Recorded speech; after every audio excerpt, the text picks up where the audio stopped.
I am Harrison, 76 years old, and somehow still healing from wounds my own family inflicted. As the founder of a successful logistics empire, I thought I had secured our future, but handing over the daily operations to my son was the biggest mistake of my life. Last Thursday, I stopped at a local diner to catch my breath. Between the clatter of heavy ceramic plates and the smell of burnt toast, I handed over my credit card to pay for a simple black coffee. The cashier looked at me with pity. I called my son to figure out what was wrong. He answered with an exasperated sigh, his voice dripping with condescension. "You know, Dad, you are lucky we even stepped in to handle things," he said. "You are just getting too old to handle money." His wife leaned into the phone and added that I should ask them before I spend a single dime. I simply nodded to the cashier, left a $5 bill from my pocket on the counter, and walked out. A few days later, I legally stripped him of his CEO title, locked every corporate account he thought he owned, and ordered the foreclosure of his massive mansion. Before I continue this story, let me know where you are watching from in the comments below. Hit like and subscribe if you have ever had to stand up to family who underestimated your worth. Growing up in rural Texas meant early mornings and calloused hands. But inside the sprawling supply chain empire I built with my late wife, Martha, emotional disconnect had slowly permeated my son's mind. Our company, with its massive distribution hubs and a fleet of 400 trucks, was a fortress of hard work that my son Derek never quite respected. My old farmhouse, which I refused to upgrade despite my wealth, became my sanctuary after Martha passed away 2 years ago. From my 20s through my 60s, I maintained a relentless work ethic, turning a single-used rig into Caldwell Logistics. When Martha died, the grief hit me like a physical blow. I stepped back from the daily grind to mourn, allowing Derek, who was 45 and eager to prove himself, to step in as acting CEO. I thought I was handing over the reins to the next generation. I did not realize I was handing a loaded weapon to a greedy child. It all unraveled on a quiet Thursday morning. The clock on my dashboard read 8:12 a.m.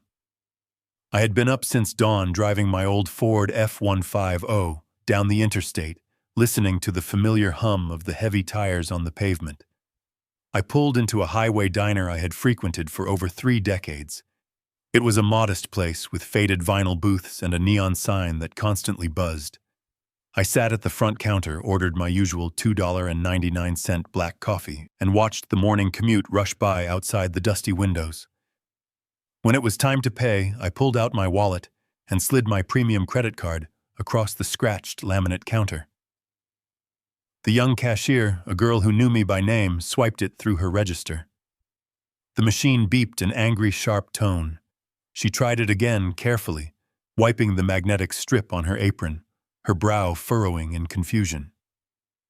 "I am so sorry, Mr. Caldwell," she murmured, her cheeks flushing with genuine embarrassment.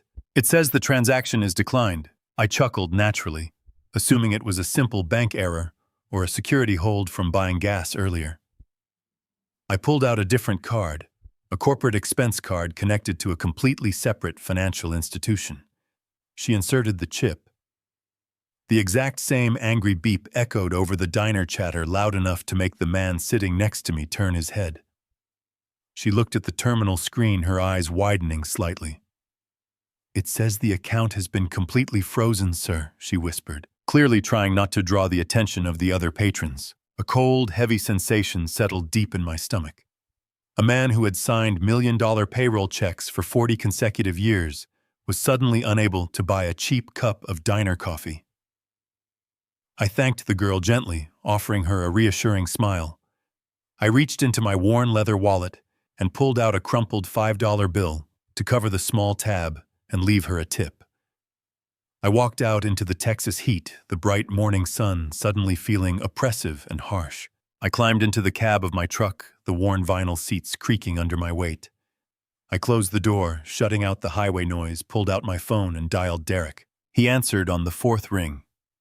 There was no warm greeting, no asking how my morning was going, no concern for his elderly father. Just a heavy, impatient sigh. "Dad, I am in the middle of preparing for an important board meeting." "What is it?" I kept my voice completely calm, expertly suppressing the rising tide of shock and humiliation. Derek, I am down at the diner on Route 9. Both of my credit cards were just declined. The machine said the accounts are frozen. I need you to call the accounting department and see if there is a glitch in the system.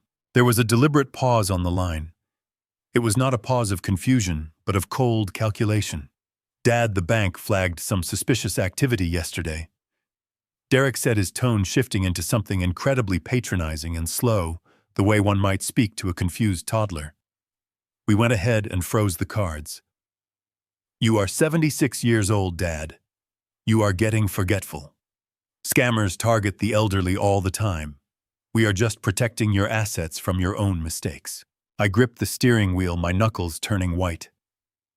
Suspicious activity. Derek, those accounts hold hundreds of thousands of dollars, and I have not made a purchase larger than basic groceries in 3 weeks. Before my son could answer, another voice echoed through the phone's speaker. It was Megan, my daughter-in-law, sitting right next to him in whatever luxury vehicle they were driving that morning.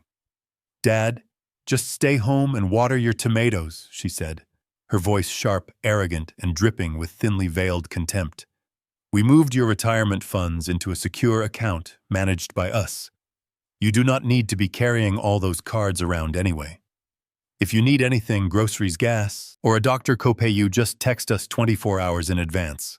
We will review the request and send you the exact cash. The sheer audacity of her words paralyzed me for a moment. Review my expenses, send me an allowance from my own life savings. I could literally hear the smirk in Megan's voice. She had always hated my simple, unpretentious lifestyle. She always resented that I would not let them drain the corporate accounts to fund her designer wardrobe and lavish vacations. Now they were using my grief for Martha and my advancing age as a weapon to strip me of my independence. You moved my funds, I repeated slowly, ensuring I heard their confession correctly. Yes, Derek chimed in, sounding entirely emboldened by his wife's cruelty. It is for your own good, Dad. You need to relax. Leave the heavy lifting to us. We will handle the money from now on. I did not scream. I did not curse. 35 years of negotiating brutal labor contracts and navigating cutthroat supply chain logistics had taught me one absolute truth in business and in life. Never show your enemy that you are bleeding. The moment you react with blind anger, you give them the power. You let them know their strike was successful. Okay, Derek, I said quietly, keeping my voice perfectly steady and devoid of any emotion. I understand. Thank you for looking out for me. I ended the call without waiting for their response. The silence in the cab of my truck was absolute, broken only by the distant hum of 18-wheelers passing on the highway. I sat there for a long time, staring out at the cracked asphalt of the diner parking lot. They thought I was a fragile, broken old man who had given up on life. They honestly believed I was so defeated by the loss of my wife that I would simply bow my head, retreat to my garden, and accept a miserable allowance from the very financial empire I built with my bare hands. What my son and his greedy wife did not understand was that patience is never the same thing as weakness. They had fatally mistaken my quiet grief for dementia. They had mistaken my simple country clothes and my rusted old truck for a complete lack of power. As I turned the key in the ignition, feeling the engine roar to life beneath me, a profound, icy clarity washed over my entire being. I was not going to argue with them over the phone. I was not going to beg my own child for access to my own money. I was going to drive straight home, open my safe, and unleash a financial hurricane that would remind them exactly who Harrison Caldwell was. The war had just begun, and they had absolutely no idea who they had chosen to fight. I pulled my truck into the gravel driveway of my farmhouse. The giant oak trees Martha and I planted 40 years ago cast long shadows across the porch. I killed the engine and sat in the quiet cabin of my truck, letting the harsh reality of my son's phone call settle deep into my bones. They froze my accounts. They were treating me like an incompetent child. I stepped out into the Texas heat, my boots hitting the dirt with deliberate weight. The house was silent when I unlocked the front door. Dust motes danced in the shafts of morning light, filtering through the living room windows. I bypassed the kitchen and walked straight down the hallway to my private office. I needed my emergency cash. For decades, I kept a secure reserve of physical currency locked away, a habit born from the early lean days of building Caldwell Logistics, when a single bounced check could mean losing a freight contract. My office was exactly as I left it. The antique mahogany desk stood in the center, surrounded by framed photographs of my fleet and my late wife. But as I walked around the wooden desk to reach the corner where my floor safe was bolted, my protective instincts flared. The thick Persian rug that normally concealed the steel plate was shifted just a fraction of an inch. It was a microscopic detail, something an ordinary person would dismiss as a careless wrinkle from vacuuming. But a man who spent his entire adult life analyzing logistical discrepancies notices everything. I knelt on the hardwood floor and pulled the heavy wool fabric back. My stomach dropped. The keypad of my heavy steel floor safe bore fresh, deep scratch marks. Someone had violently pried at the plastic edges of the digital panel, attempting to bypass the electronic lock. The crude vandalism sent a hot wave of cold fury rushing through my veins. Derek knew this house inside and out. He knew the safe was buried here, but he clearly did not know the master override sequence I securely installed years ago. I reached out my trembling fingers, hovering over the scratched keys. I punched in the 6-digit sequence, a secret combination, known only to Martha and me, representing the exact date we bought our very first semi-truck. The heavy internal locking bolts clicked open with a satisfying metallic thud.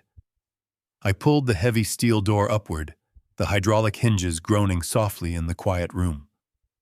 I reached into the dark cavity, my hand searching for the familiar thick manila envelope where I kept $20,000 in crisp $100 bills. My fingers met nothing but empty air. I pushed my hand deeper, brushing against messy stacks of old tax returns, property deeds, and vehicle titles. The envelope was entirely gone. Derek and Megan had not just frozen my credit cards remotely. They had physically invaded my private sanctuary, compromised my home security, and stolen my emergency funds to ensure I had absolutely no financial liquidity whatsoever. They wanted me entirely dependent on their daily mercy. I knelt there on the floor, staring blindly into the dark void of the safe, breathing slowly through my nose to keep the immense anger from boiling over. It was a profound violation of my trust. But as I moved to shut the heavy door, a small edge of white paper suddenly caught my eye. It was jammed awkwardly between a thick stack of corporate tax filings and the cold steel wall. It did not belong there. I pulled the folded papers out into the bright morning light. It was a draft document printed on heavy stock paper, bearing the embossed letterhead of a slick local law firm I explicitly refused to ever do business with. I unfolded the crisp pages, my eyes scanning the dense legal jargon. The bold text at the top of the first page read, "Petition for conservatorship and appointment of guardian." I literally felt the air leave my lungs. I read the paragraphs slowly, absorbing every toxic word my son paid a ruthless lawyer to draft. The document aggressively claimed that I, Harrison Caldwell, was currently suffering from advanced cognitive decline. It falsely stated that I recently exhibited severe episodes of dementia, memory loss, and a complete inability to manage my own basic hygiene and personal financial affairs. The petition formally requested that the state of Texas permanently strip me of my legal autonomy and appoint my son, Derek Caldwell, as my sole legal conservator. This would legally grant him absolute unchecked power to sell my properties, liquidate my lifelong assets, and make all medical decisions on my behalf without my consent. I read the horrifying words over and over again, the sheer malice of the plan washing over me like freezing ice water. They were actively moving to declare me legally incompetent in a court of law. They wanted to erase my basic human rights forever. They wanted to turn me into a voiceless ghost while I was still breathing, locking me away in some sterile facility while they freely plundered the massive empire Martha and I bled to build. A single tear of betrayal burned in my right eye, but I blinked it away quickly. Grief had no place in my heart anymore. This was pure survival now. I folded the document perfectly, memorizing the exact name of the law firm and the specific dates listed. I suddenly realized how incredibly dangerous my position truly was. If I marched over to Derek's house right now and screamed at him if I showed any signs of aggressive behavior, they would simply record me on their phones. They would immediately call the police, show them this drafted legal document, and claim the poor, demented old man was having a violent psychological episode. The state would happily lock me in a psychiatric ward for evaluation before the sun went down. I had to remain entirely invisible. I had to smile, nod, and play the exact pathetic part they had written for me until my trap was flawlessly set. I reached back into the safe, placing the folded draft, exactly where I found it, sandwiched between old tax returns. I closed the steel door, listening for the firm click of the lock. I rolled the Persian rug back over the metal plate, erasing any sign I had been there. As I stood up, a sudden noise shattered the silence. It was the crunch of tires rolling on the gravel driveway outside. I stepped toward the window, keeping hidden behind the drapes. A sleek, luxury vehicle pulled up to my front porch. The driver's side door swung open. I held my breath as I heard the unmistakable sound of a metal key sliding into the front door lock. They had not even bothered to knock. The wooden door clicked open, and Megan walked in unannounced. I smoothed down my cotton shirt, forced my facial muscles to relax into a look of mild confusion, and stepped out into the hallway. Megan stopped dead in the center of the living room. In her manicured hands, she carried a plastic pill organizer. The game begins. "Oh, Megan," I said, making sure my voice carried a slight tremor. "I did not hear you pull up." She flashed a rehearsed smile that did not reach her calculating eyes. "I brought you a little something, Dad," she said, holding up the plastic organizer. "Derek was so worried about your memory lately. He spoke to a specialist, and the doctor prescribed these new cognitive supplements. They will help clear up that brain fog you have been struggling with." Brain fog. The audacity of her words was staggering. My mind was sharp. But I knew the role I had to play. I let my shoulders slump, adopting the posture of a defeated old man losing his grip on reality. "That is very thoughtful of you, Megan," I murmured, reaching out with a slightly shaking hand. She popped open the compartment marked for Thursday and tipped 2 large chalky white pills into my palm. "You need to take them right now," she insisted, her voice adopting that sickly sweet tone people use when speaking to a toddler. "I will get you a glass of water." As she turned her back, my mind raced. I knew exactly what those pills were.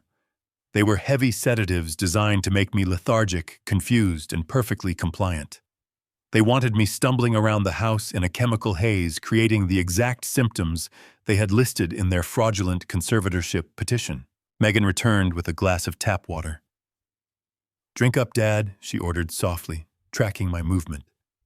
I offered her a weak smile. I placed the 2 chalky pills onto my tongue, brought the glass to my lips, and took a large gulp. But instead of swallowing, I expertly slid them deep into the pocket of my cheek, right under my tongue. "Good job," she praised, taking the glass from my hand. "Now why do not you go sit in your recliner and rest? I am going to tidy up the kitchen a bit."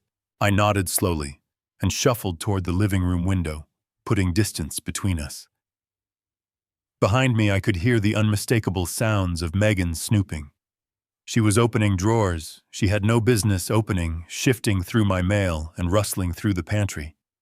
She was looking for evidence of my supposed decline, uncollected bills, or anything else they could attach to their legal filing. I stood by the large bay window overlooking the driveway, keeping my back to her. The bitter chemical taste of the dissolving pills began to burn the lining of my cheek. I needed to spit them out quickly, but my attention was suddenly captured by a movement outside. Derek had just turned onto the gravel driveway. He was not driving his usual company vehicle. He was behind the wheel of a brand-new custom-ordered Porsche 911 Turbo. I stared at the vehicle. That specific model retailed for well over $200,000. A massive red flag shot up in my mind. The national freight industry was suffering an economic recession with plummeting shipping rates. Our company was absolutely not in a position to authorize extravagant personal vehicle leases. Derek did not have the personal capital to buy a $250,000 sports car. If he used corporate funds, he was actively bleeding the operational accounts dry. My stolen emergency cash from the safe suddenly made perfect sense. The puzzle pieces clicked together. Derek was in deep, catastrophic financial trouble, and he was desperately trying to liquidate my assets to cover his tracks. I watched as Derek stepped out of the sports car wearing designer sunglasses and a smug expression. He paused to admire the reflection of his vehicle before walking toward the front porch. The contrast between his arrogant display of wealth and my supposed mental decay was sickening. They were plundering my life's work while simultaneously plotting to lock me away in a padded room. The bitter taste in my mouth became unbearable.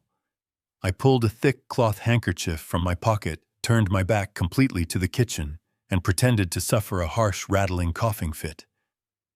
I brought the handkerchief to my mouth and quickly spat the partially dissolved pills into the fabric, folding it tightly and shoving it deep into my trouser pocket. I took a deep, cleansing breath, washing the chemical residue down with my own saliva. A fierce rage clawed at my chest. Every instinct screamed at me to march out to that driveway, drag my son out of his shiny new toy, and demand a full accounting. I wanted to storm into the kitchen and throw them off my property for good. But the cold, rational part of my brain, the part that had survived decades of cutthroat business negotiations, forcefully restrained me. If I threw a tantrum right now, if I shouted or threatened them, they would win. They would immediately pull out their phones, record my completely justified anger, and present it to a judge as erratic, aggressive behavior. They would claim the dementia was making me violent. I would be trapped in an ambulance before dinner. I realized with absolute certainty that I had to fight back, completely undetected. I could not win this war with shouting or physical intimidation. I had to dismantle their entire world silently, brick by brick, until there was nothing left for them to stand on. The front door opened, and Derek strolled into the living room, tossing his keys onto the side table. "Hey, Dad," he said, his voice casual, as if he had not just frozen my credit cards and drafted a petition to steal my freedom. "How are you feeling today?" I turned away from the window, letting my shoulders droop perfectly. I forced a tired, vacant smile onto my face, looking at the son who was actively trying to destroy me.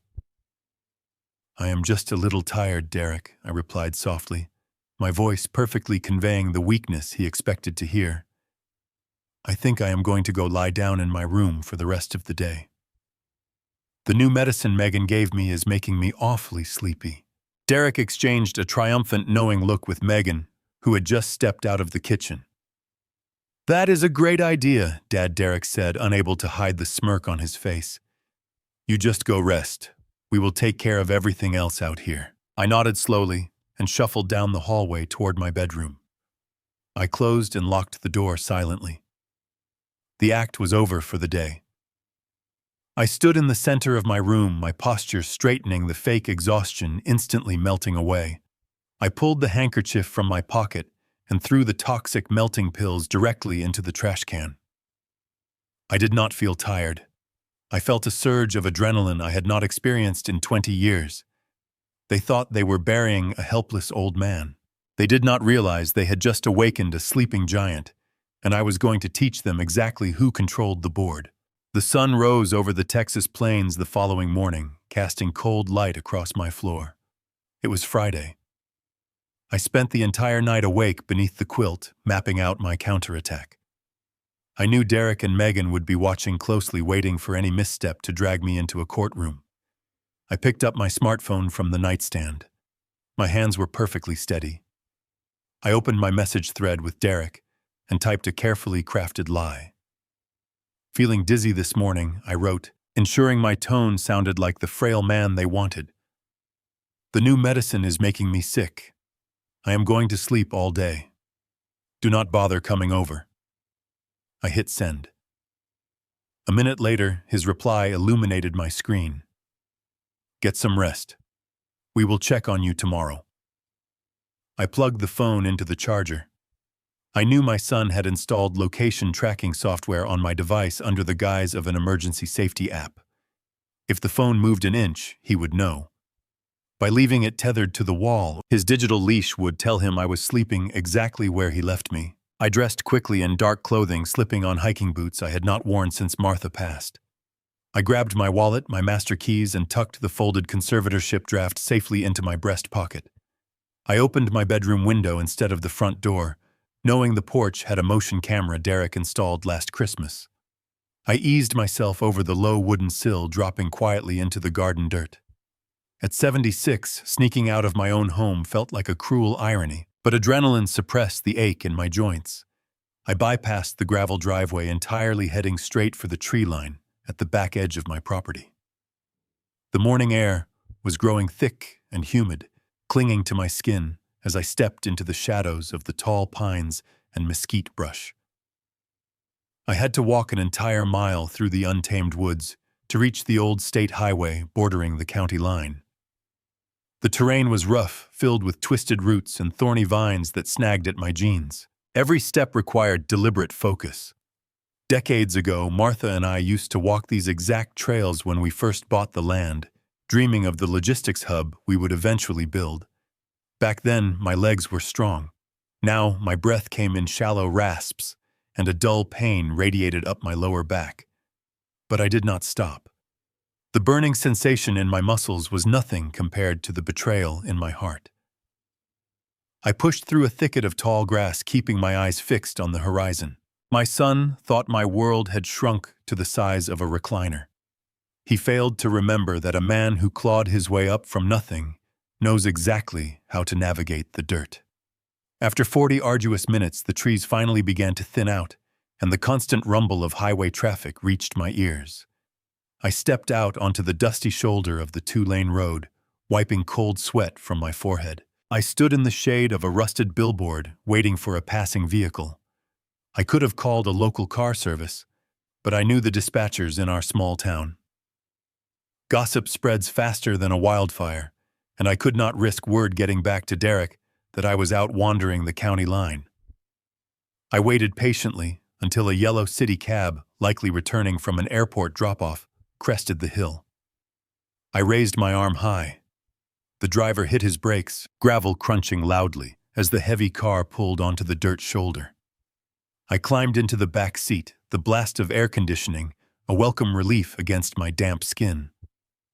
"Where to, boss?" the driver asked, looking through the rearview mirror. "Take me to downtown Dallas," I instructed, pulling a crisp $100 bill from my wallet and dropping it onto the center console to ensure no further questions were asked. The driver nodded, pocketed the cash, and merged back onto the highway. The drive would take over 2 hours. I leaned my head back against the cool vinyl seat and watched the familiar Texas landscape blur past my window. I needed to go to Dallas because I could absolutely not step foot in the local bank branch back in our town. Derek played golf every single weekend with the regional manager of that branch. If I walked through those doors to check my accounts, the manager would inevitably call my son before I even left the lobby. I had to completely bypass the local financial ecosystem. I had to go straight to the top of the food chain, where Derek had zero influence, zero access, and zero friends. The long highway eventually gave way to the towering concrete skyline of downtown Dallas. The sprawling corporate architecture gleamed under the harsh midday sun. The cab navigated through congested city streets, finally pulling up to a massive skyscraper of black glass and polished steel. It was a fortress of wealth that housed some of the most powerful financial institutions in the entire state. I thanked the driver, stepped onto the busy pavement, and craned my neck to look up at the towering structure. This was the headquarters of the Central Private Wealth Management Group. It was an exclusive financial firm that catered strictly to elite, ultra-high net worth clients. Derek knew we had money, but his shallow mind only comprehended the operational accounts he could directly see and touch. He was merely playing in the shallow end of the pool. He had no idea how deep the ocean truly went, nor did he possess the security clearance required to even walk through the front doors of the building, standing before me. I adjusted the collar of my dark shirt, squared my shoulders, and walked purposefully toward the revolving glass doors. The bustling noise of the city street faded into a hushed, climate-controlled silence as I stepped into the expansive marble lobby.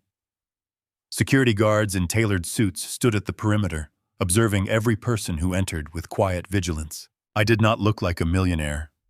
I looked like an exhausted old farmer who had just trekked through the woods. But true power does not require flashy sports cars or designer watches. True power is walking into a fortress and knowing you own the vault. I confidently bypassed the reception desk entirely and walked straight toward the private elevators reserved exclusively for executive clients. I pressed the call button, watching the digital numbers count down as the elevator descended. When the polished steel doors parted, I stepped inside and pressed the button for the 40th floor. The high-speed elevator shot upward, leaving the ground level far behind. My stomach flipped slightly from the rapid ascent, but my mind was completely focused. I was no longer the grieving widower Derek and Megan thought they had successfully manipulated. I was Harrison Caldwell, the founder of an empire, and I was about to unleash a devastating financial reckoning they would never forget. The polished steel doors parted with a soft musical chime, opening directly into the expansive reception area of the 40th floor. This level was not accessible to the general public. There were no teller windows, no waiting queues, and no generic promotional brochures. The air here smelled of expensive leather fresh orchids and quiet absolute power. I stepped out of the elevator, my worn hiking boots sinking into the plush charcoal-colored carpet. The receptionist, a sharply dressed woman sitting behind a massive slab of white marble, looked up. For a brief second, her eyes registered my dusty jeans and sweat-stained cotton shirt, likely assuming I was a maintenance worker who had taken a wrong turn. But then she recognized my face. I had not been up to this office in over 2 years, not since Martha passed away, but the staff here were trained to remember the faces of their elite clients. She stood up immediately, offering a polite, practiced smile. "Mr.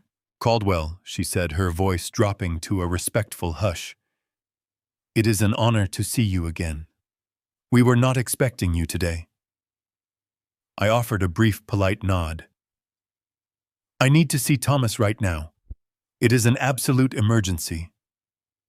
She did not ask if I had an appointment.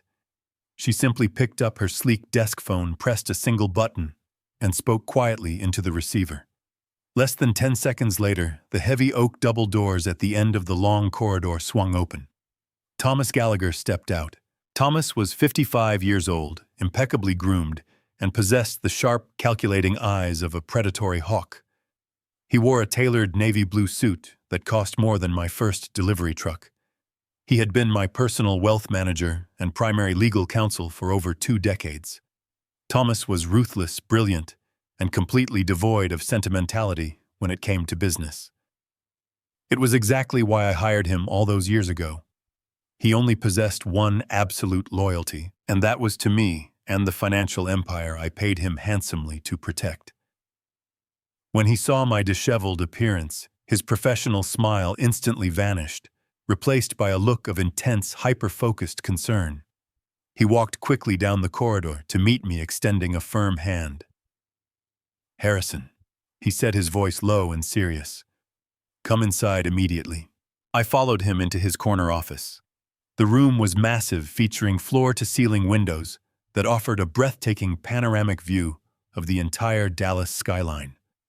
The mahogany desk in the center was pristine, devoid of any unnecessary clutter. Thomas closed the heavy oak doors behind us, ensuring the room was completely soundproof. He gestured toward a pair of plush leather armchairs facing the window, but I shook my head. I walked directly over to his desk, reached into my breast pocket, and pulled out the folded legal draft I had retrieved from my floor safe. I slapped the thick stock paper down onto the smooth mahogany surface. "Read that," I instructed, my voice tight with suppressed anger. "Read it carefully." Thomas adjusted his silver-framed glasses and picked up the document. I watched his eyes scan the bold text at the top of the page. "Petition for conservatorship and appointment of guardian." His posture stiffened immediately. He did not say a word. He read through the entire draft, absorbing every toxic allegation Derek and Megan had fabricated regarding my supposed cognitive decline, my inability to manage my hygiene, and their request for total, unchecked legal control over my life. As he read, the atmosphere in the room grew noticeably colder. Thomas was not a man prone to emotional outbursts. He did not shout or curse. Instead, his anger manifested as a chilling, absolute stillness. He slowly placed the document back onto the desk, removed his glasses, and looked at me. His eyes were like chips of blue ice. "Who else has seen this document?" he asked, his tone dangerously calm. "Nobody," I replied. "I found it hidden in my personal floor safe this morning. They changed the combination to lock me out, but I used a master override. They also stole $20,000 in emergency cash from the safe, and as of 8 o'clock this morning, they completely froze my personal credit cards. They told me they moved my retirement funds into a secure account managed by them, and that I would need to beg them for an allowance just to buy gas." Thomas exhaled a slow, measured breath. He turned to his computer monitor and began typing rapidly, his fingers flying across the keyboard with practiced precision. He pulled up the live feeds of my active banking profiles. "Let us see exactly what your son has been doing while you were grieving," he murmured, his eyes locked on the glowing screens. The room was silent, except for the rhythmic clicking of the keyboard. After a few agonizing minutes, Thomas stopped typing. He leaned back in his leather chair and folded his hands. "Well," he began, his voice dry and clinical. "Derek has certainly been busy. Using his legal authority as the acting chief executive officer of Caldwell Logistics, he executed a series of internal transfers yesterday afternoon. He systematically drained your primary personal checking and savings accounts. He moved exactly $300,000 into a newly established corporate account where he holds the sole signatory power. That explains why your cards were declined at the diner. He effectively severed your personal liquidity, leaving you with absolutely zero access to your own daily operational funds." I felt a fresh wave of disgust wash over me. $300,000. It was a massive sum to any ordinary person, a comfortable nest egg for a quiet retirement. Derek had stolen it with the click of a button, believing he had successfully stripped me of all my wealth. He thought he had completely disarmed me. He thought he had severed my lifeline, leaving me stranded on an island with no way to buy food or fight back in a court of law. I looked at Thomas, the anger burning hot in my chest, so he took everything I said softly. He left me completely penniless. Thomas let out a short, sudden laugh. It was a dark, humorless sound that echoed off the glass walls of the office.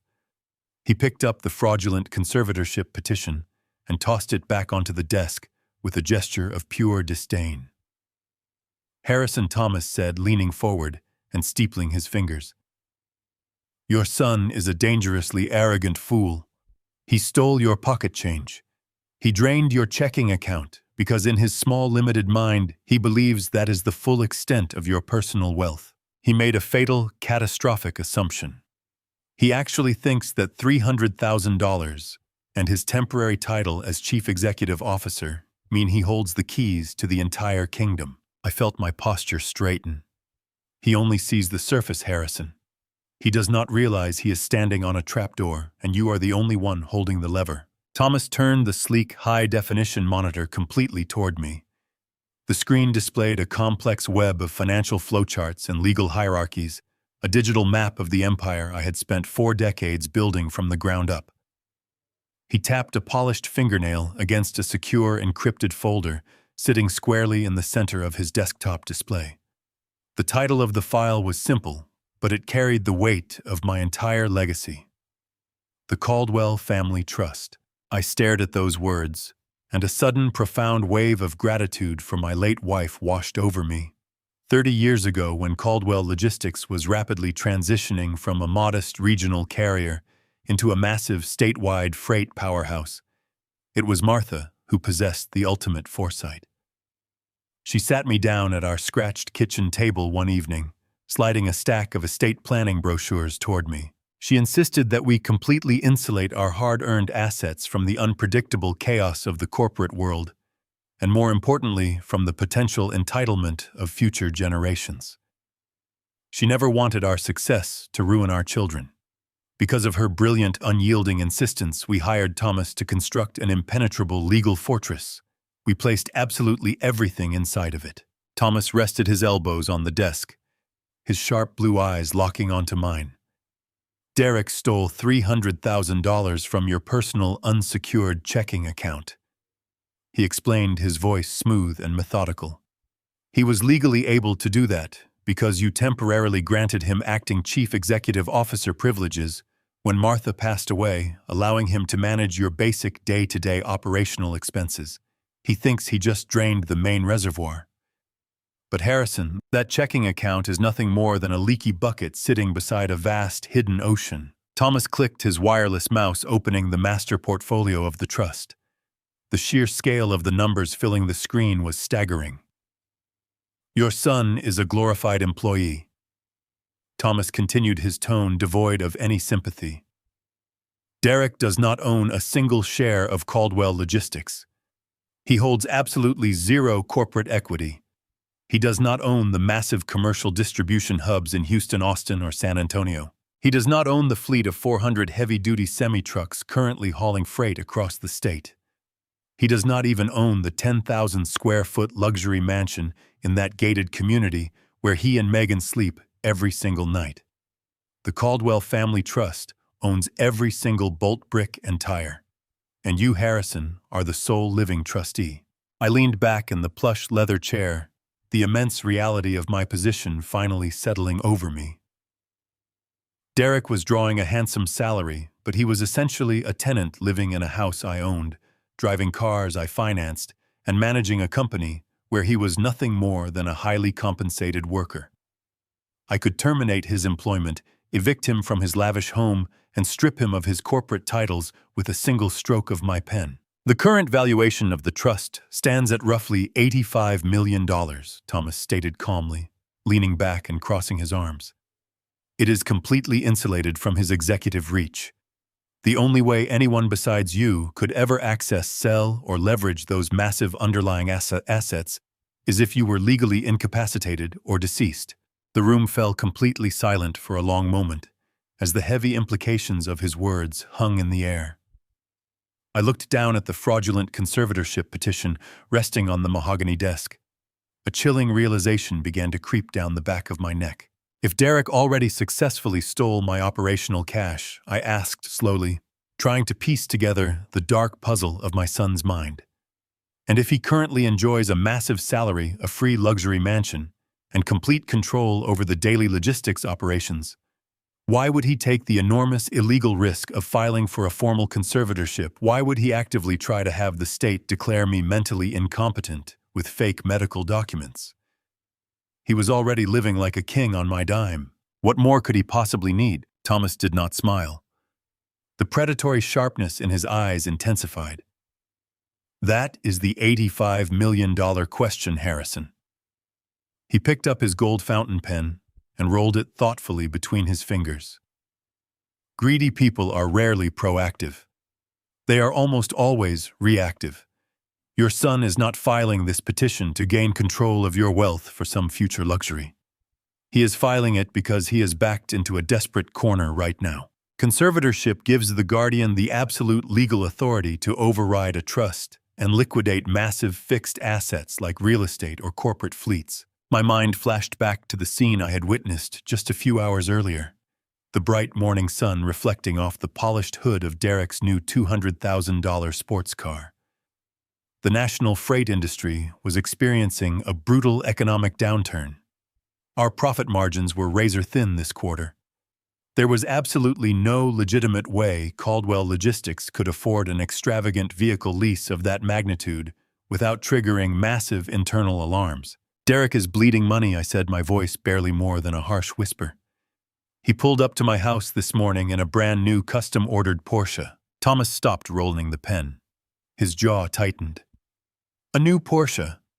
During a freight recession, that is not just poor management, Harrison.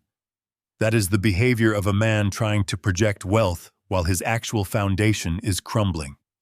If he is attempting to forcibly liquidate your major real estate assets through a fraudulent medical conservatorship, it means he needs a catastrophic amount of capital, and he needs it immediately.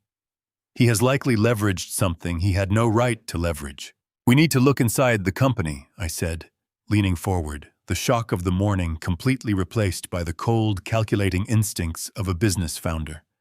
We need to see exactly what he has been doing with the daily operational ledgers. Thomas reached for his desk phone. I am going to initiate a hostile forensic audit of the entire Caldwell Logistics corporate network, he said, his voice dropping into a tone of absolute authority. Because you are the sole trustee and the true owner of the corporation, I can use your credentials to authorize my team to bypass his executive firewalls. We are going to rip the floorboards right out from under him. We will trace every single transaction, every shadowed invoice, and every hidden debt your son has accumulated over the last 2 years. I nodded slowly. Do it. Leave no stone unturned. Thomas pressed a button on his console, calling his elite team of forensic accountants down the hall. As he issued rapid, sharp instructions into the receiver, I looked out the massive glass windows at the sprawling Dallas skyline. Thomas did not waste a single second. He escorted me out of his office and down a quiet, carpeted hallway into a private executive boardroom. The space was enormous, dominated by a long glass table and surrounded by soundproof walls. He motioned for me to sit at the head of the table. A junior associate silently entered a moment later, placing a cup of hot premium black coffee in front of me. I wrapped my hands around the warm porcelain, the rich aroma a stark contrast to the bitter, cheap diner coffee I was denied just hours ago. Thomas returned, followed by 3 men and 1 woman, carrying heavy laptops and thick, secure drives. These were not standard bookkeepers. They were elite forensic accountants, the kind of financial predators you deploy when you need to gut a corporation down to its foundational studs. Thomas introduced them briefly, but there was no time for pleasantries. They immediately set up their equipment around the glass table, connecting their machines to the encrypted private network. Thomas stood at the head of the table next to me, his hands resting on the cool glass. He looked down at me and asked for my master authorization credentials. For the first time in 2 years, I spoke aloud the alphanumeric founder sequence I had created when Caldwell Logistics first went digital. It was the ultimate skeleton key, a code designed to bypass any executive lock firewall or security protocol my son could have possibly installed. The lead accountant typed the sequence into his terminal. The screen flashed green. We were in. Derek had built digital walls to keep the lower-level employees out of his personal playground, but he was completely defenseless against the architect of the entire system. I sat back and took a slow sip of my coffee, watching the accountants dissect my life's work. The next 4 hours dragged on with excruciating tension. The boardroom felt like a surgical theater. The only sounds were the furious clicking of keyboards and the occasional murmured exchange of technical jargon between the accountants. I remained seated at the head of the table, anchored by a strange, cold calm. I watched lines of financial data scroll across the large presentation monitor mounted on the far wall. Every few minutes, a new anomaly would surface. They found doctored invoices for freight maintenance that never occurred. They uncovered bloated payroll distributions directed to independent consultants who did not actually exist.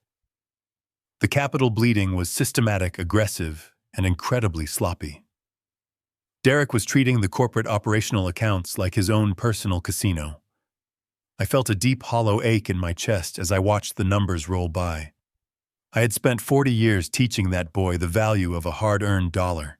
I showed him how to change the oil on a rig, how to negotiate a fair contract, and how to respect the drivers who kept our company alive. But somewhere along the line, the entitlement had completely rotted his character. He did not want to build a legacy. He only wanted to consume mine. He viewed the company not as a sacred responsibility, but as an unlimited checking account designed to exclusively fund his immense arrogance. I watched a lifetime of my sweat and blood being funneled into fake vendor payments and phantom expense reports. It was a staggering display of pure, unchecked greed. The lead accountant suddenly raised a hand, stopping the constant flow of data on the monitors. He called Thomas over to his screen, pointing at a series of massive staggered wire transfers, routed through a complex web of offshore holding accounts. Thomas leaned in closely, his eyes narrowing as he traced the digital paper trail. The atmosphere in the boardroom shifted instantly from focused curiosity to grim alarm. The quiet murmurs ceased. Thomas straightened up, his face pale and completely rigid. He dismissed the accounting team, instructing them to compile a hard-copy dossier of everything they had found. They packed up their machines in complete silence and filed out of the room, leaving just Thomas and me alone in the expansive space. The silence left behind was heavier than the noise. Thomas walked slowly over to the glass table and took a seat directly next to me. His usual sharp, aggressive demeanor was replaced by something far more serious. He took off his silver-framed glasses and rubbed the bridge of his nose.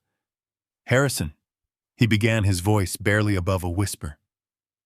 "The situation is drastically worse than a few stolen retirement funds or a leased sports car. Your son has not just been skimming off the top to fund Megan's lifestyle. He has jeopardized his actual life." I placed my coffee cup down, bracing myself. "Tell me exactly what you found, Thomas. Give it to me straight." He looked me directly in the eyes. Derek took out a shadow loan, Harrison. An illegal off-the-books loan of $12 million. He bypassed traditional banking institutions entirely because they would have required your signature as the trustee.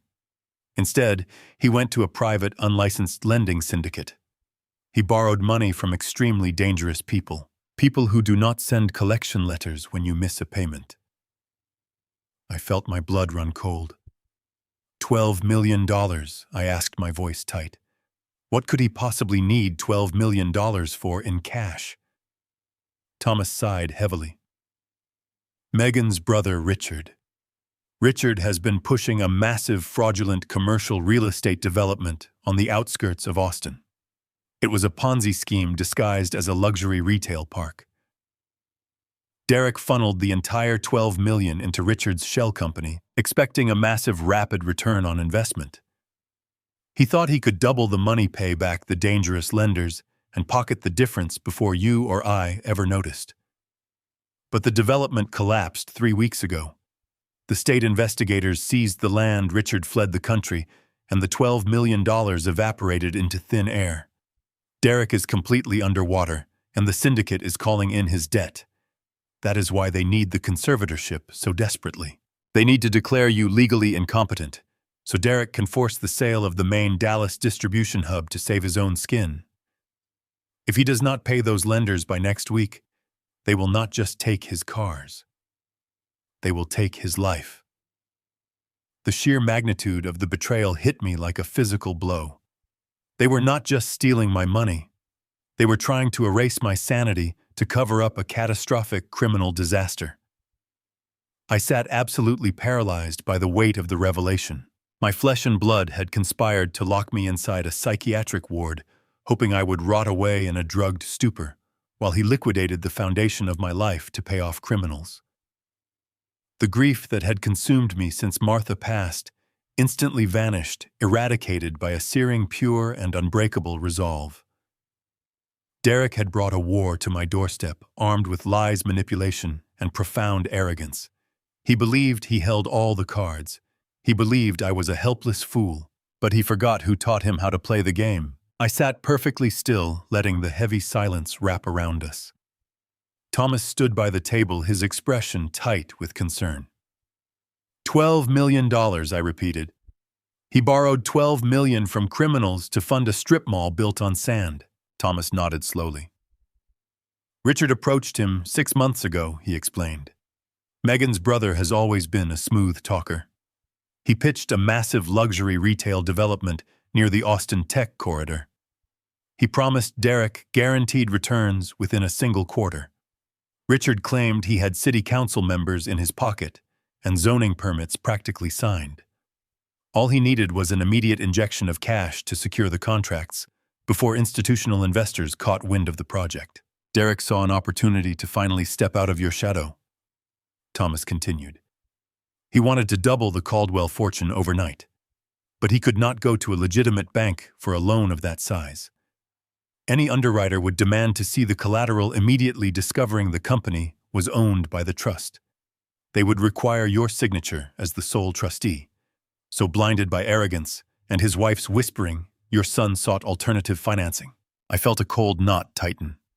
Alternative financing meant loan sharks. It meant syndicates operating outside the law.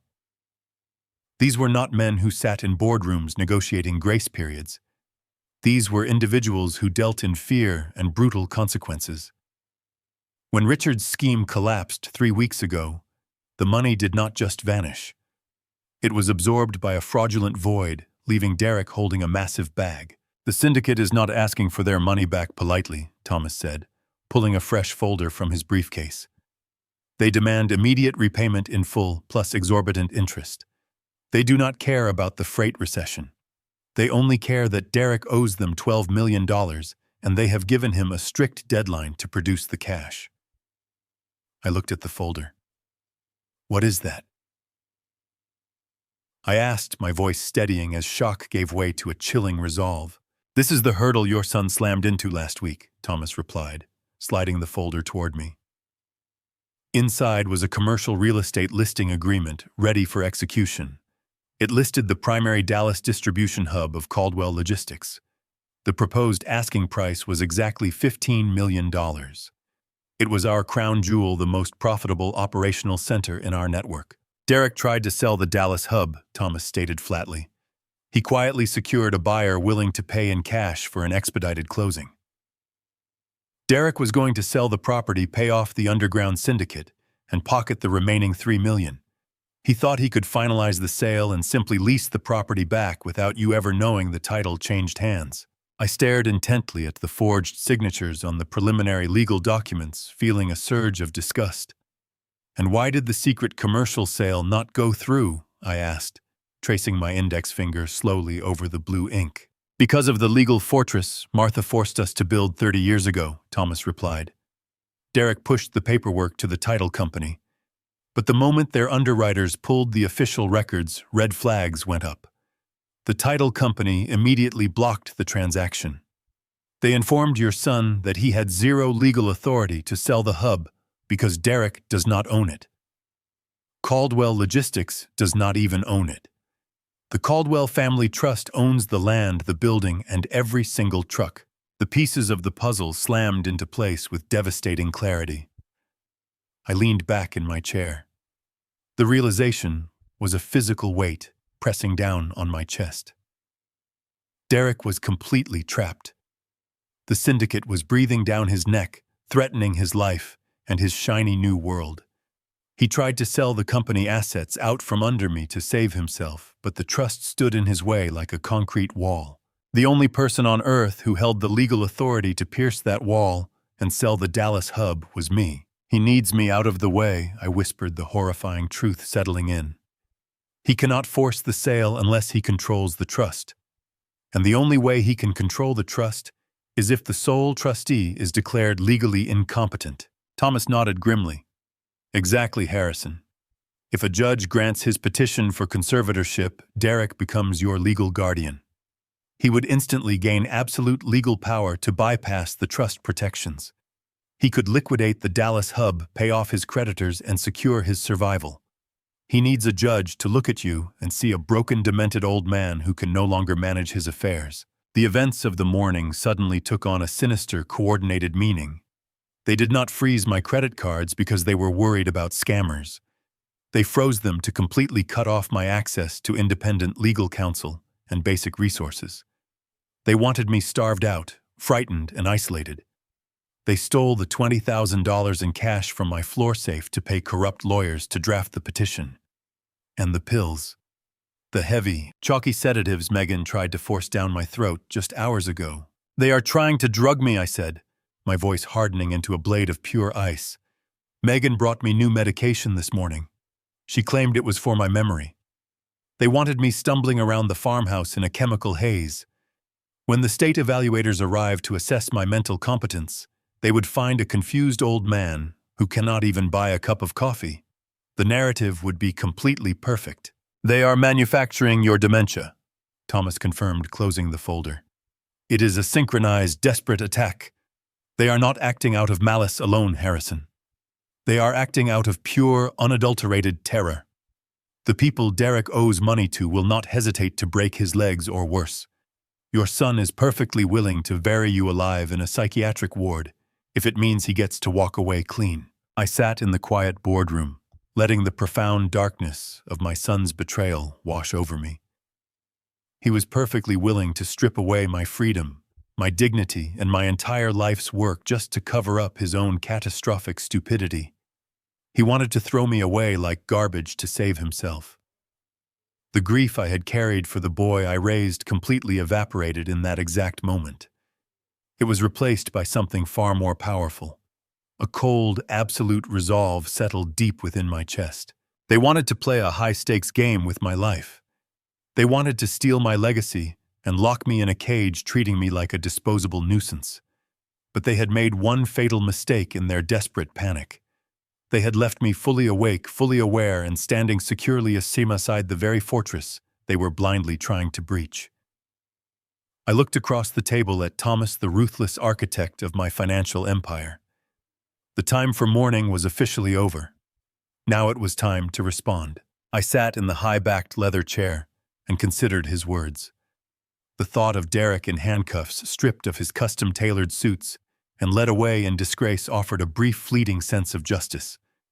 But as I thought about it, I realized that sending him to a federal holding cell right now was far too merciful. If the authorities raided his office today, Derek would simply hide behind a legal defense team. Megan would immediately hire a public relations firm. She would go on television, shedding crocodile tears, claiming she was a victim who knew absolutely nothing about her husband's shadow loans or underground syndicates. She would spin a narrative of a struggling family destroyed by corporate stress. They would twist the story to make themselves the martyrs. "No," I said, my voice cutting through the quiet hum of the boardroom. "Do not call the authorities yet, Thomas. If he goes to jail today, he gets to hide from the monsters he borrowed money from. He gets protective custody. Megan gets to play the innocent, betrayed wife. I do not want them shielded by the justice system. I want them to feel the exact same terror they tried to inflict on me. I want them to wake up and realize they are trapped. I want them to feel exactly what I felt this morning at the diner. Completely, utterly helpless." Thomas tilted his head, a slow, dark understanding dawning in his blue eyes. He reached for his leather briefcase and pulled out a thick stack of blank legal directives, stamped with the official seal of the Caldwell Family Trust. He unscrewed the cap of his gold fountain pen and slid it across the glass table toward me. "What are your orders, Harrison?" "You are the sole trustee. The empire moves at your command." "First," I said, picking up the heavy pen, "we are going to sever his financial lifeline completely. I want you to draft an immediate liquidation order for all operational cash currently sitting in the Caldwell Logistics corporate accounts. Every single dollar, every cent of liquid capital. Sweep it all. Transfer it directly into the untouchable holding account of the trust." Thomas nodded quickly, writing the legal parameters onto the first page. The payroll accounts, the vendor payment lines, the executive bonus pools. Everything I confirmed. I want the corporate checking accounts drained to zero. If the underground syndicate tries to seize the company assets or hack the accounts to collect their $12 million, I want them to find a completely dry well. Derek will have absolutely no capital to bargain with. He will not even be able to buy a tank of gas using the corporate cards. "Consider it done," Thomas said, sliding the first directive in front of me. I signed my name with slow, deliberate strokes. The ink felt like a binding contract of retribution. Second, I continued sliding the paper back to him. "Draft a formal termination of employment. Derek is hereby fired as the Chief Executive Officer of Caldwell Logistics, effective immediately. Cite gross fiduciary breach, embezzlement of corporate funds, and unauthorized debt assumption. Revoke his digital access, cancel his security badges, and block him from the corporate servers." Thomas began drafting the second document, his pen scratching loudly against the heavy paper. He will lose his health insurance, his corporate expense accounts, and his legal authority to speak on behalf of the company. Without that title, the underground lenders will realize he has no power to sell the Dallas distribution hub. They will realize he is useless to them. Exactly, I said, signing the second directive. Stripping a narcissist of his unearned title is a profound psychological blow. Derek derived his entire identity from handing out business cards that said CEO. Taking that away was stripping him of his armor.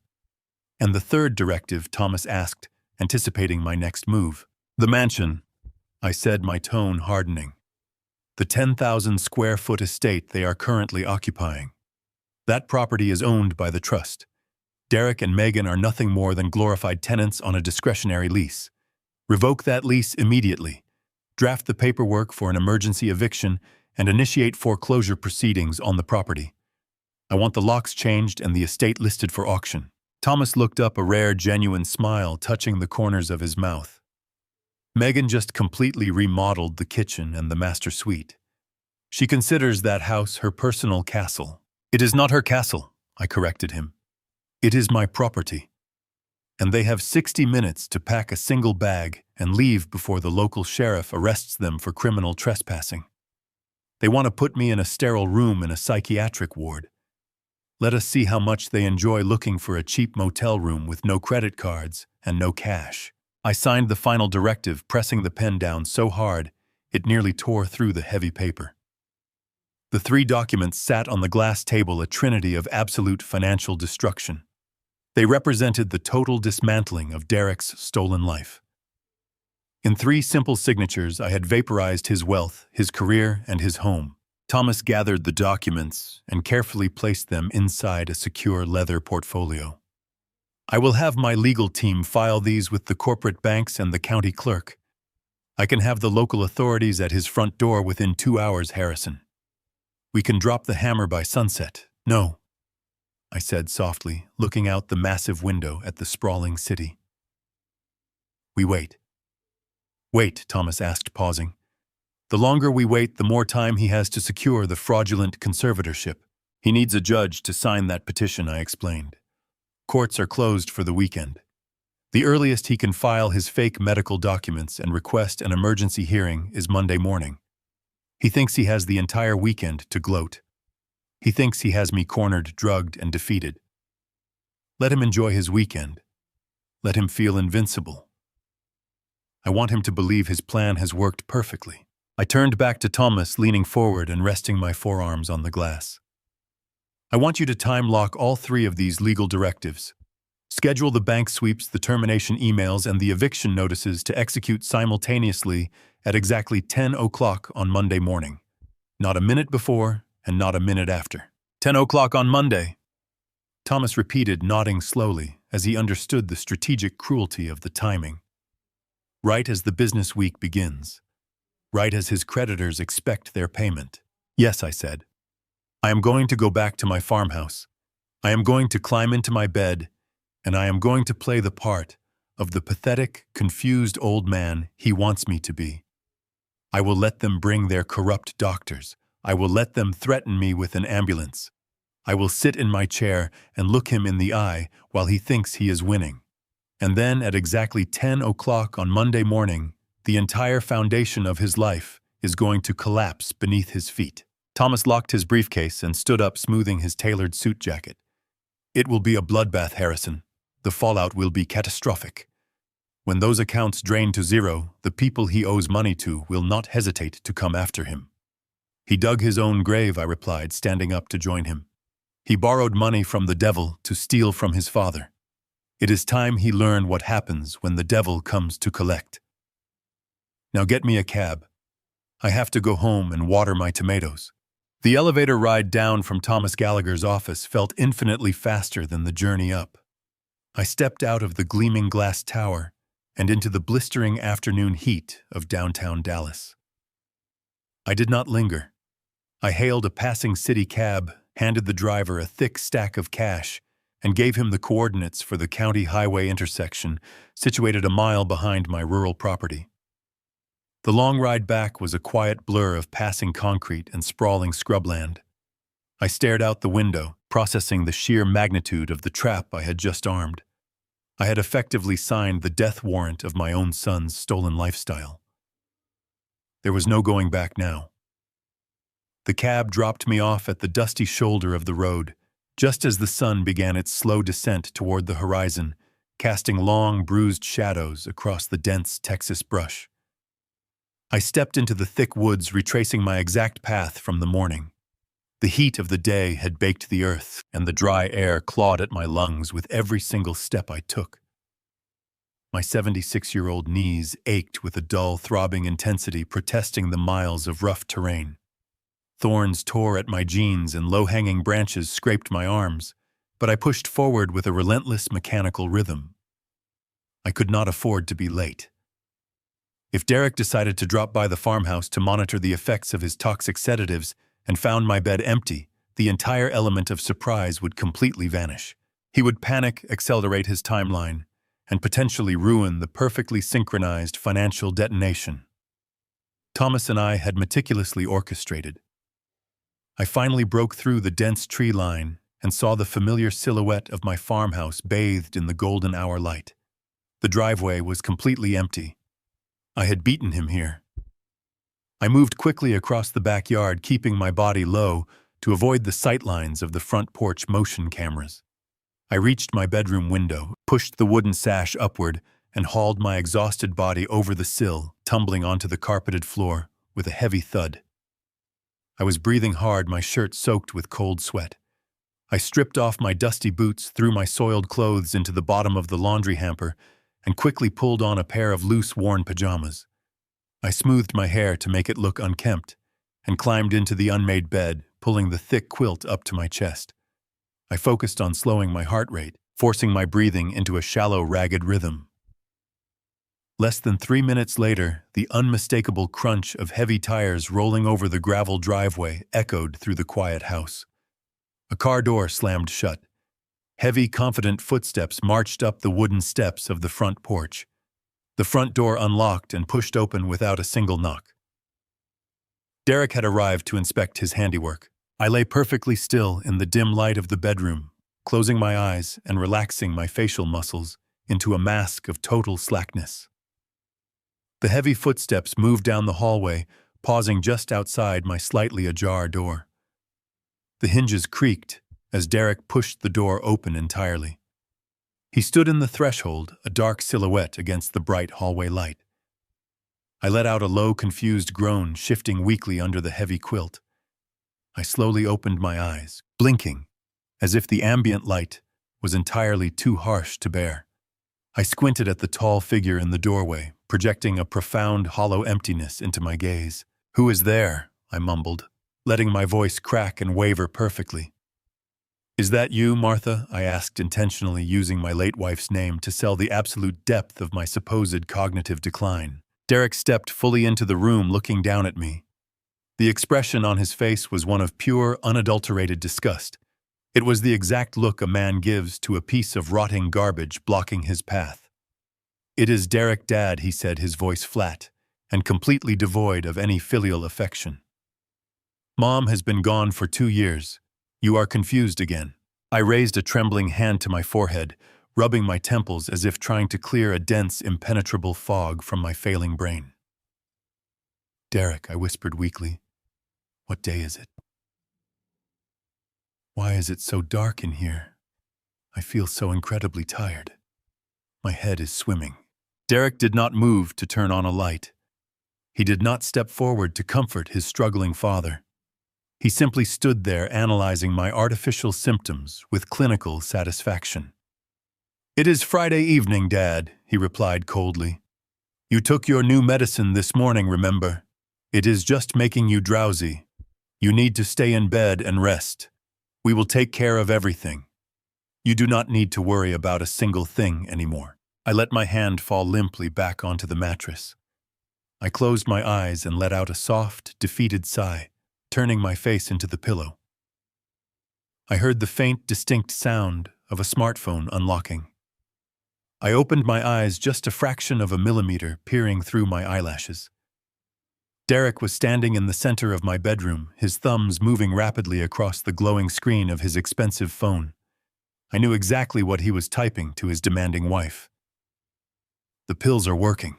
He is completely out of it. We move on Monday. He slipped the phone back into the pocket of his designer suit. "Get some sleep, old man," he muttered under his breath.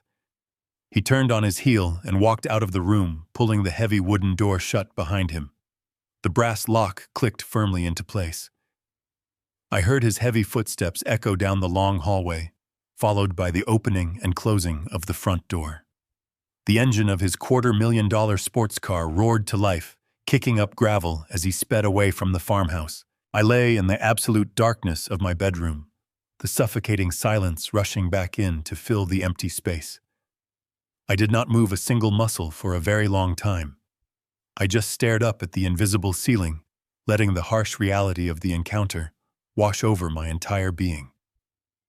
The desperate performance was completely flawless. He bought the tragic illusion without a single second of hesitation.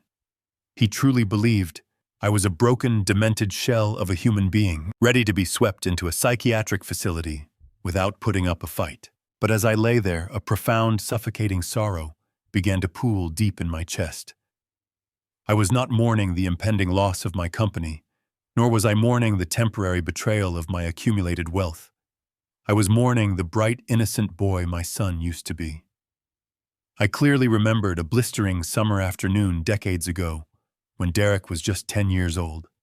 He had spent hours in the punishing Texas heat, helping me wash the thick black grime off the massive chrome rims of our very first semi-truck. He had looked up at me with wide, shining eyes, his small face covered in dark motor oil, and white soap suds proudly declaring that he wanted to drive a heavy rig just like his dad when he grew up. He was a truly good boy back then. He possessed a sincere, eager, and loving heart. I tightly closed my eyes, desperately searching the darkness of my room for that sweet 10-year-old boy. But he was completely, irrevocably gone. He had been dead for many years, slowly suffocated by unrestrained greed, blinding entitlement, and the constant toxic whispers of the woman he foolishly chose to marry. The cold, ruthless man who had just stood in my bedroom doorway, looking at me with pure, unadulterated revulsion, was a complete and total stranger. He was a dangerous, desperate criminal who viewed my continued existence as nothing more than a highly convenient obstacle, blocking his immediate access to a $12 million bailout. The hot tears I had been stubbornly holding back finally slipped down my weathered cheeks, soaking silently into the cotton fabric of my pillowcase. I allowed myself to fully grieve for the agonizing death of the sacred father and son bond. I allowed the immense sorrow to run its full, devastating course, bleeding the last remaining remnants of paternal weakness completely out of my system. When I finally opened my eyes again, the burning tears had completely stopped. The paralyzing sadness had entirely evaporated, leaving behind a cold, hardened core of absolute, unbreakable resolve. I threw the heavy quilt off my chest and sat up straight on the edge of the bed. I placed my bare feet firmly onto the solid, unyielding hardwood floor. I was no longer a grieving, heartbroken father mourning the loss of his family. I was Harrison Caldwell, the sole undisputed trustee of a massive financial fortress and the ruthless architect of my own brutal defense. I had spent 40 agonizing years building an impenetrable empire, and I would be absolutely damned if I let an arrogant, ungrateful child dismantle it to save himself from the underground monsters he carelessly invited into his shallow life. The financial trap was firmly locked into place. The digital fuses were officially lit. I just had to survive the remainder of this terrible weekend. Let him thoroughly enjoy his stolen false confidence. Let him eagerly plan his fake medical interventions and rehearse his sympathetic speeches. Let him blindly believe that he had successfully conquered the old, clueless man who gave him everything. Because come 10 o'clock on Monday morning, the execution I had carefully set in motion would be swift, absolute, and completely unforgiving. I stood up in the dark room, perfectly steady, my mind absolutely ready for the incoming war that would soon begin.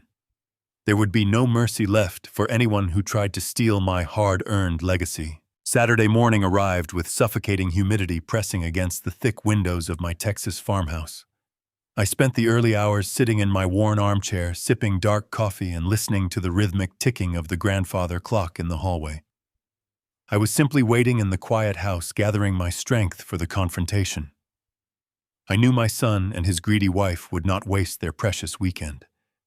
They had a strict timeline to meet, a desperate deadline, dictated by the ruthless criminals Derek owed $12 million to. The air conditioning hummed faintly. Shortly before noon, the loud crunch of heavy tires rolling over the gravel driveway broke the absolute silence of my property. I did not get up to look out the window.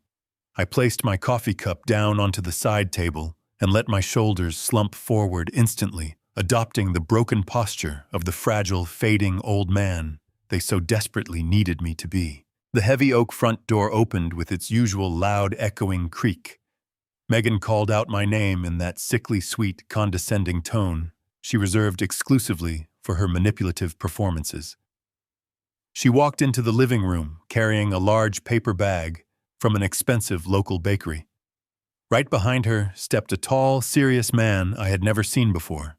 He was in his early 50s, wearing a sharp tweed blazer despite the oppressive summer heat, holding a dark leather briefcase tightly against his side. Megan set the bags down on the coffee table and clasped her hands together with a bright, artificial smile. She announced that she had brought us a lovely lunch from town and that she had also brought a dear friend of hers who happened to be visiting the area. She introduced the strange man as Gregory, claiming he was an old college acquaintance who wanted to meet the legendary founder of Caldwell Logistics. I looked closely at Gregory. I noticed the specific way his eyes immediately scanned my posture, my clothing, and the general state of my living room. He was absolutely not a casual friend dropping by for a sandwich. He was a professional observer. He was the corrupt medical expert they had paid off to sign my psychiatric evaluation for the impending conservatorship petition. I offered him a weak, deliberately trembling smile and gestured slowly for them to sit down. Megan bustled into the kitchen to plate the food and pour tall glasses of iced tea. Gregory sat in the armchair directly opposite mine, placing his leather briefcase carefully by his feet. I watched his hands carefully as he reached for a pen. He sat back, then leaned forward, adopting a calculated posture of manufactured empathy. He told me it was a genuine pleasure to meet me, adding that Megan had told him so much about my rich history in the freight business. I thanked him softly, intentionally letting my voice waver just enough to sound highly uncertain and frail. I told him my memory of the early days was sometimes a little fuzzy, deliberately baiting the psychological hook for him. His dark eyes immediately lit up at the false admission of memory loss. He was clearly trying to gauge my exact mental state. As Megan returned with the plates and took her seat on the sofa, the psychological duel officially began. Gregory started out slowly, with basic, friendly pleasantries, but within minutes, the conversation smoothly transitioned into a disguised cognitive assessment. He asked me about the weather, seamlessly shifting into questions about the current season, the exact date, and the specific year we were currently in. It was a classic orientation test, poorly masked as polite small talk. I knew if I stumbled, he would note it in his file as concrete evidence of advanced dementia. I picked up my plate, took a slow bite of my chicken sandwich, chewed deliberately, and swallowed. I stopped eating, looked Gregory directly in his eyes, and told him it was Saturday the 14th of the month. I added that the summer heat this year was far more oppressive than last year, specifically noting that the average daytime temperature for this entire week in Texas had broken a local record set exactly 12 years ago. Gregory blinked rapidly, taken aback by the highly specific and entirely accurate meteorological data. He recovered his composure quickly, pivoting to current events to test my broader awareness. He casually asked my opinion on a recent federal policy change impacting the commercial transportation sector, dropping the name of a specific political figure and waiting for me to completely lose the thread of the conversation. Instead, I placed my hands on the table, leaned back in my chair, and delivered a flawless, detailed analysis of how that exact policy would negatively impact fuel supply chains across the southern states.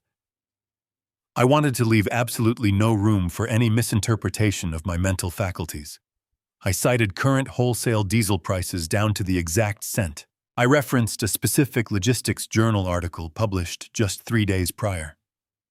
I watched the artificial smile slowly melt off Megan's face. She shifted uncomfortably on the sofa, gripping her glass of iced tea so tightly her knuckles turned entirely white. She realized I was performing perfectly, entirely destroying the false narrative of mental incompetence she had painted for her hired doctor. The doctor shifted, and Gregory cleared his throat nervously, adjusting his collar. He tried one last tactic, shifting the focus to my short-term memory. He asked me what I had done the previous morning, noting that Megan mentioned I was feeling poorly. I knew this was my absolute perfect moment to decisively strike back. I set my napkin down on the table and let out a long, heavy sigh. I told him I had simply rested in bed all day. But then I purposely lowered my voice, leaning forward, as if sharing a deeply troubling family secret. I looked at Gregory with profound, manufactured sorrow. I told him I was incredibly worried about my son. I calmly explained that Derek had been acting exceedingly erratic and incredibly stressed over the past few weeks. I watched the doctor's eyes widen as I continued my calculated story. I mentioned the brand new sports car parked in his driveway, noting the absurdity of such a lavish purchase during a severe freight recession.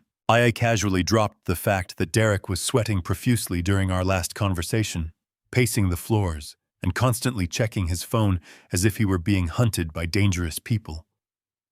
I turned my sad gaze toward Megan, adding that her massive spending habits were clearly putting an unbearable, catastrophic strain on her husband's mental health. They were ruining themselves. I told the doctor that I often heard them fighting terribly about money, and that I deeply feared Derek was suffering from a severe psychological breakdown induced by massive hidden debt. Megan turned completely pale. Her mouth opened, but absolutely no words came out. I had just effortlessly flipped the entire psychiatric narrative upside down. I had painted Derek as the one suffering from a paranoid debt-induced mental collapse. Gregory shifted very uncomfortably in his chair, his professional demeanor entirely shattered. He was a corrupt doctor looking for an easy paycheck by signing off on a senile old man. He was absolutely not prepared to be caught in the middle of a high-stakes corporate financial disaster involving millions of dollars in underground debt. He quickly checked his silver watch, claiming he had an urgent appointment he had somehow forgotten about. He stood up abruptly, grabbed his leather briefcase, and walked quickly toward the front door. Megan scrambled to follow him, offering weak excuses to me before rushing out into the hallway. I remained seated in my chair, perfectly still, listening intently. The heavy wooden front door did not close all the way. Through the slight gap, I heard Gregory speaking to Derek, who had apparently been waiting anxiously out by his car the entire time. The doctor's voice was hushed, frantic, and filled with undeniable panic. "He is sharp as a tack," Gregory hissed angrily. "His cognitive function is completely flawless. If you put me on the stand and force me to testify against that man, the judge will eat us alive and strip my medical license. He knows exactly what you are doing, and he knows you are drowning in debt. I am not going down with your sinking ship. I need double my fee for this level of risk, and even then I cannot guarantee a single thing." I heard a muffled curse from Derek, followed by the sound of tires violently spinning on the gravel. I sat alone in my quiet living room, a genuine smile finally touching my lips. The psychological trap had snapped shut flawlessly. I just had to wait for Monday. Saturday and Sunday afternoon passed with a slow rhythm. I remained isolated inside my farmhouse, playing the incapacitated victim to absolute perfection. I left the television off.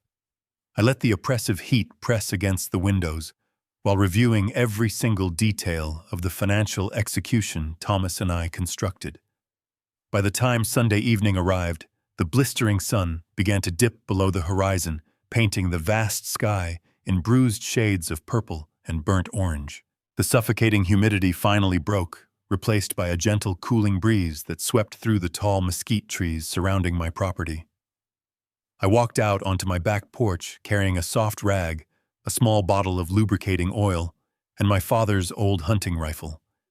It was a beautiful vintage piece of polished wood and cold steel that I had not fired in decades. I sat down heavily in my wooden rocking chair, resting the heavy weapon across my knees. I was not preparing for physical violence. The rifle was merely a profound symbol of readiness. When I was a young boy, my father taught me that a shepherd does not clean his rifle because he desires bloodshed. He cleans it because he fully understands that predators are always circling in the dark, and it is his sacred duty to protect the flock. I poured a few drops of oil onto the soft cloth and began to polish the long steel barrel. The rhythmic, repetitive motion was incredibly soothing. It grounded me in the present moment, washing away the lingering traces of sorrow I still harbored over my son's ultimate betrayal. I focused entirely on the smooth glide of the oiled rag against the metal, breathing in the distinct, sharp scent of carbon and solvent. For 40 years, I had built a massive corporate empire to shield my family from the harsh realities of poverty. I had constructed a fortress of wealth, assuming it would provide my son with a lifetime of safety and comfort. Instead, the absolute security of that wealth had slowly mutated his character, turning him into a weak, entitled creature who eventually invited real monsters right to our doorstep. I continued to slide the rag along the wooden stock of the rifle, feeling the smooth grain under my calloused fingertips. I knew that Monday morning would bring a level of absolute devastation Derek could not possibly comprehend. The properties Martha and I purchased decades ago sat on a sprawling acreage, but we built Derek and Megan's mansion just a few hundred yards across a wooded ravine from our farmhouse. Martha wanted her family close. Tonight, that proximity proved to be my greatest tactical advantage. The crickets had just begun their symphony when heavy, frantic footsteps caught my attention. I stopped rocking. I held the oiled cloth perfectly still against the rifle barrel, straining my ears to listen into the gathering darkness. The footsteps were coming from the manicured backyard of Derek's estate, echoing through the thin strip of trees separating our homes. I heard the sharp, unmistakable crunch of expensive leather shoes pacing violently across a stone patio. A moment later, a voice shattered the quiet evening air. It was Derek. His tone was completely unrecognizable. The arrogant, condescending sneer he used when forcing those toxic pills into my hand was entirely gone. His voice was incredibly thin, strained, and vibrating with an absolute primitive terror. I remained perfectly motionless in the shadows of my porch, letting the ambient darkness conceal my presence, while his desperate words drifted across the ravine. "I told you you will get your $12 million by Tuesday," Derek hissed loudly into his cell phone. His breathing was rapid and ragged, sounding like a man who was physically suffocating. "You have to give me until Tuesday afternoon. The judge is signing the emergency medical order tomorrow morning. The doctor we hired did his job. The old man is completely gone. His mind is absolute mush. I will have the total legal authority to liquidate the Dallas commercial property by tomorrow afternoon, and the cash will be wired directly into your offshore accounts immediately after that. I just need 24 more hours. Do not touch my wife. Do not send your people to my house again. I am begging you." The sheer panic in his voice was sickening to hear. I listened as he continued to plead with the underground creditors, repeating his desperate promises over and over again. He was bartering my freedom, my dignity, and my sanity in exchange for his own physical safety. He truly believed his corrupt doctor had secured the legal leverage he needed to save his life. He believed I was lying in my bed right now, completely sedated and oblivious to the fact that he was selling my legacy to dangerous criminals. The conversation abruptly ended. I heard a muffled sob echo through the trees, followed by the violent sound of a glass object shattering against a brick wall. Derek was completely falling apart. He was a man standing on the very edge of a massive cliff, desperately clinging to a frayed rope he falsely believed was tied to a secure anchor. I listened as his heavy footsteps slowly retreated back across the stone patio.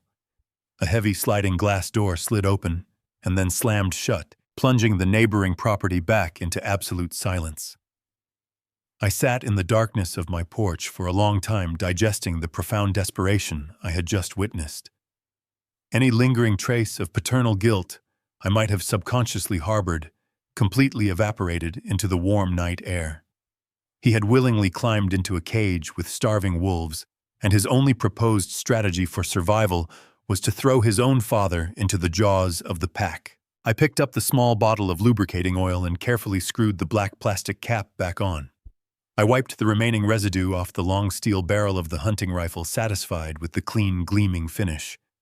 I stood up from the wooden rocking chair, my movements steady and entirely devoid of hesitation. I carried the heavy weapon back inside the quiet farmhouse, walking down the dim hallway to my secure office. I opened my personal gun safe, gently placed the rifle inside, and locked the heavy steel door. I walked to the kitchen, poured myself a tall glass of cold water, and drank it slowly, letting the cool liquid soothe my dry throat. The house felt incredibly peaceful. The oppressive weight that had been crushing my chest ever since the cashier declined my credit card at the diner was entirely gone. I walked into my bedroom, pulled back the heavy quilt, and lay down on the mattress. I closed my eyes, letting the quiet rhythm of the Texas night surround me. I did not toss and turn. I did not replay the horrors of the past few days. For the very first time in agonizing months, my mind was perfectly clear and completely at peace. The elaborate trap was flawlessly set. The digital fuses were armed and waiting. I fell into a deep, dreamless sleep, absolutely ready for the sun to rise on Monday morning. I woke up before the alarm sounded. The early morning Texas sun was pushing its golden rays through the gap in the bedroom curtains. I lay listening to the old farmhouse settling. I did not feel the lingering exhaustion of grief that had weighed me down for 2 years. I felt a profound electric clarity. I pushed myself out of bed. I dressed slowly, choosing my clothes with deliberate care. I put on clean, dark trousers and a perfectly pressed white button-down shirt. I wanted to look exactly like the man I truly was. I wanted to look like the founder of an empire, not the confused, broken victim they so desperately needed me to be. I walked to the kitchen.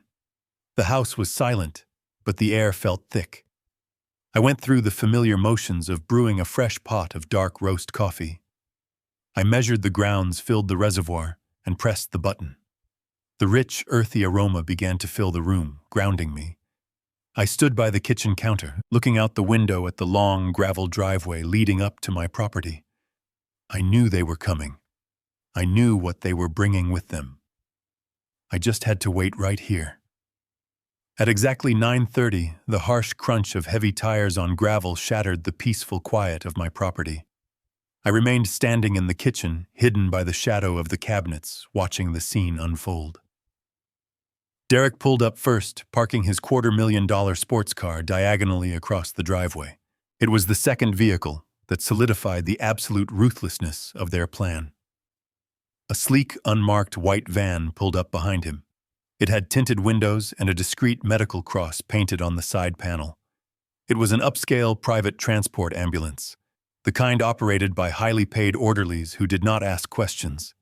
They had brought the cage right to my front door. They fully intended to kidnap me. Derek stepped out of the sports car first, adjusting the cuffs of his tailored suit. He reached into the back seat and pulled out a thick manila folder, clutching it tightly against his chest. Megan emerged from the passenger side looking perfectly groomed and inappropriately cheerful. She reached into the back and pulled out a small overnight bag. They had already gone through my closets at some point, selecting the meager belongings they decided I would be allowed to have in my new prison. They marched up the wooden steps of the front porch, exuding arrogant confidence. They did not even bother to knock. The heavy oak front door swung open with a loud creak, and their footsteps echoed down the hallway. I stepped out of the kitchen shadows and walked into the living room. I stood tall, my hands resting calmly at my sides.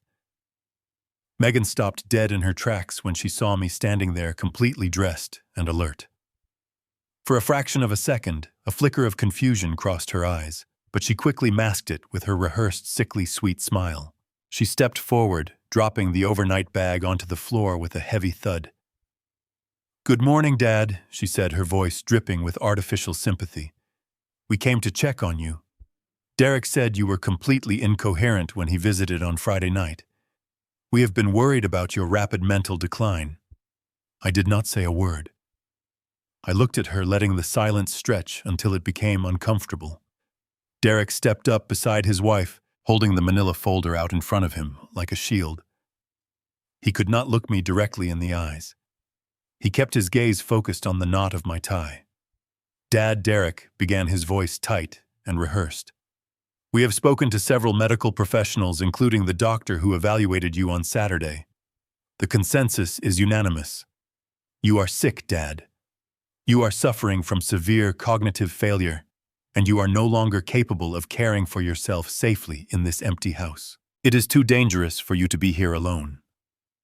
Megan stepped closer, her tone shifting from sweet to a sharp, commanding sneer. She pointed toward the window, indicating the white van parked outside. "You are going to a luxury care facility this morning, Dad. We have already secured a private room for you. It has 24-hour nursing staff. You will be safe there.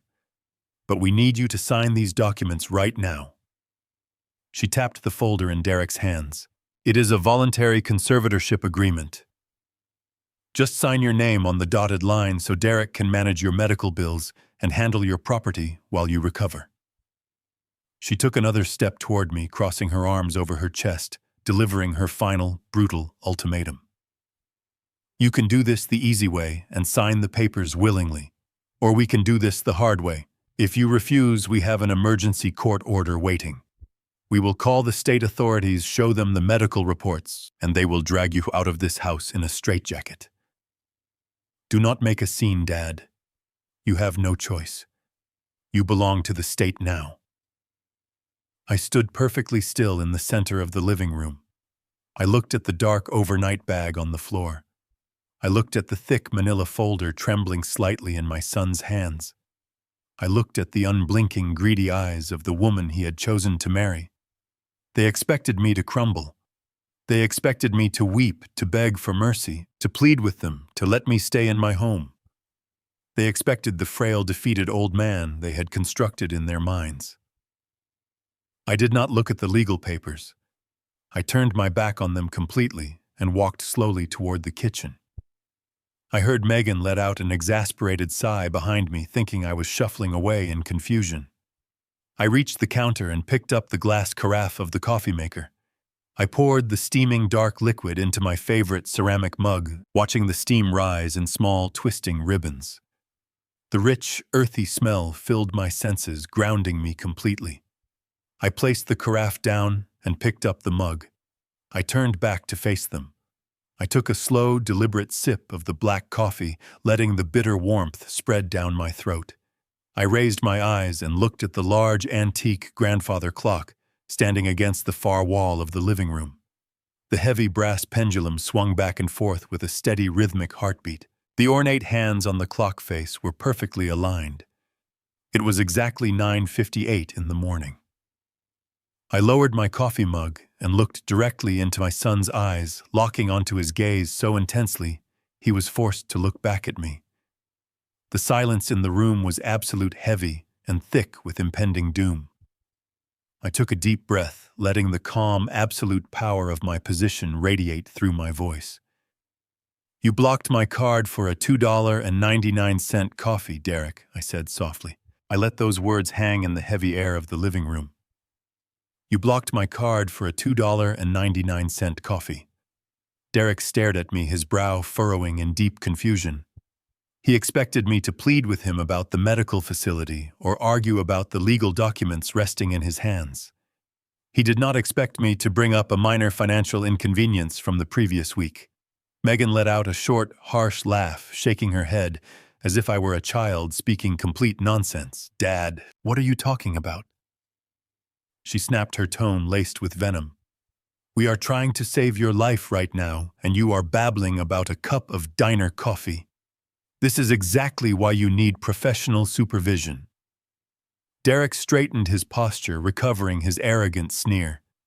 He glanced down at his expensive watch, completely unaware that his stolen empire was in its final seconds of existence. "That is enough, Dad."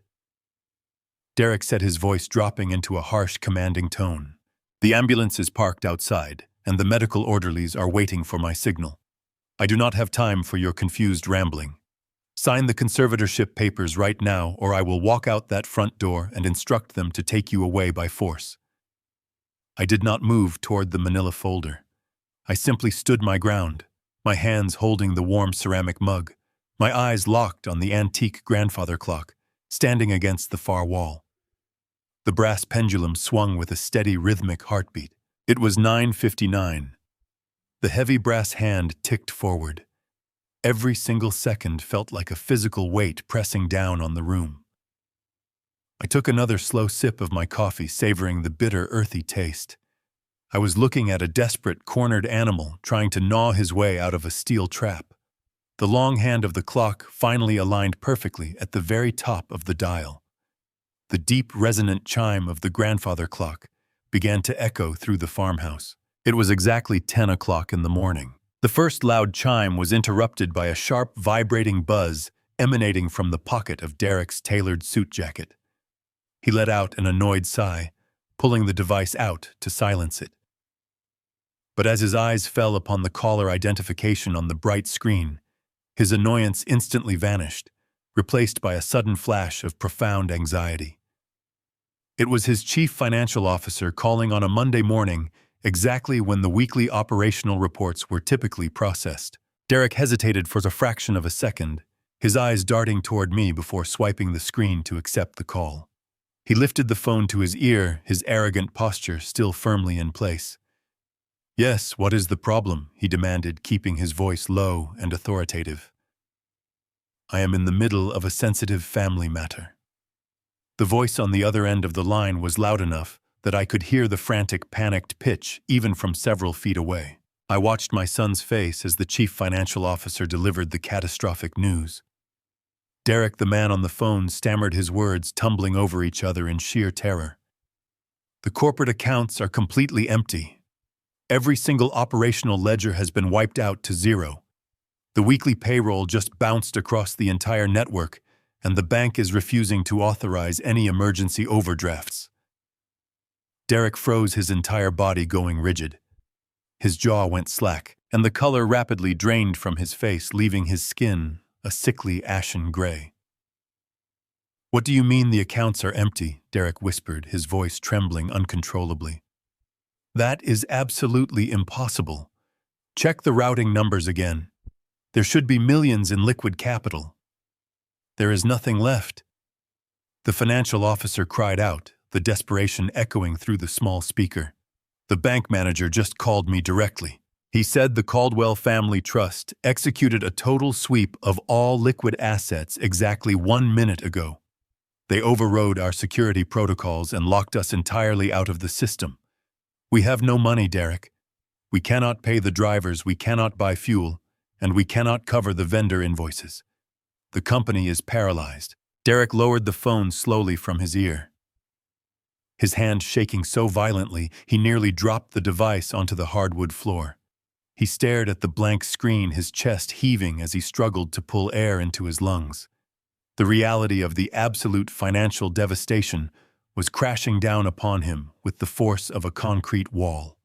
Before he could form a single coherent sentence, a sharp, piercing chime erupted from Megan's designer handbag resting on the floor. She jumped slightly, startled by the sudden noise. She reached down, unclasped the gold hardware of her bag, and pulled out her smartphone. She tapped the screen, expecting a casual message from a friend. Instead, her eyes widened in pure horror. She gasped, a high, thin sound of absolute panic escaping her throat. "Derek," she shrieked, her voice shrill and trembling. "My American Express black card was just declined. I just got a severe fraud alert notification from the bank. They completely blocked the $15,000 monthly retainer payment for the conservatorship lawyers. They locked my entire account." She looked up from her phone, her eyes darting frantically around the room. as if searching for an invisible intruder. The carefully constructed facade of the sophisticated executive wife shattered into a million jagged pieces right before my eyes. She began frantically tapping on her banking application, desperately trying to refresh the screen, but the bold red letters indicating a frozen account remained stubbornly fixed in place. "Derek, what is happening right now?" she demanded, her voice rising to a hysterical pitch. "Why are our cards being declined? We need that money to pay the legal team today. Without that retainer, they will withdraw the petition." Derek did not answer her. He could not answer her. He was standing completely paralyzed in the center of the living room, the thick manila folder containing his fraudulent medical documents, slipping from his numb fingers and scattering across the rug. He slowly raised his head, his wide, terrified eyes locking onto mine. The arrogant son who strutted into my home 10 minutes ago was gone, eradicated by the brutal efficiency of the trap I had sprung. He looked at me with profound horror. He realized the frail old man standing in front of him was a carefully constructed illusion. "What did you do?" he whispered, his voice cracking under the immense weight of his impending ruin. "What did you do to the accounts?" I stood perfectly still, my posture commanding. I did not raise my voice. I simply looked at the boy who tried to bury me alive to save his own skin. I raised my mug and took a sip of coffee, letting the silence stretch until it became an unbearable weight. I lowered the mug, fixing him with a stare of ice. "I asked for permission to spend a dime," I said. The trust denied it. Derek stood absolutely paralyzed in the center of my living room as my words hung in the quiet morning air. He repeated the word trust under his breath, his voice devoid of all its previous arrogance. He looked down at his expensive leather shoes and then back up at me, his mind desperately trying to process the sheer magnitude of the trap he had just triggered. He opened his mouth to formulate a response, to issue another empty threat, but he was immediately interrupted. The smartphone clutched in his trembling hand began to vibrate violently. It was a harsh, continuous buzzing that shattered the tense silence of the room. Derek looked down at the glowing screen. The color drained from his face entirely. It was another call from the corporate accounting department, followed instantly by a text message notification that popped up at the top of his screen. The digital onslaught had officially begun. I watched with cold satisfaction as the phone in his hand transformed from a tool of corporate power into a ticking time bomb. Within the span of a single minute, the device rang 4 separate times. He did not answer any of them. He simply stared at the screen as the missed call notifications began to pile up at a terrifying speed. 10 missed calls, 20 missed calls. The numbers climbed relentlessly. I knew exactly who was frantically trying to reach him. Our primary diesel fuel suppliers were calling to cancel our open credit lines. The logistics terminal managers were calling to report that the commercial fleet was completely grounded because the maintenance accounts were drained to zero. The entire operational foundation of the company he thought he controlled was crumbling into dust in real time. Suddenly, a specific message alert chimed loudly over the constant ringing. Derek flinched. He swiped his thumb across the glass with shaking fingers to read the text. Even from where I stood across the room, I could see the sheer panic wash over his features. He whispered the name Gregory. The corrupt psychiatrist they had paid off on Saturday to sign my fraudulent medical evaluation was backing out. The doctor had sent a panicked message, explicitly stating that he was completely withdrawing his involvement from the conservatorship petition.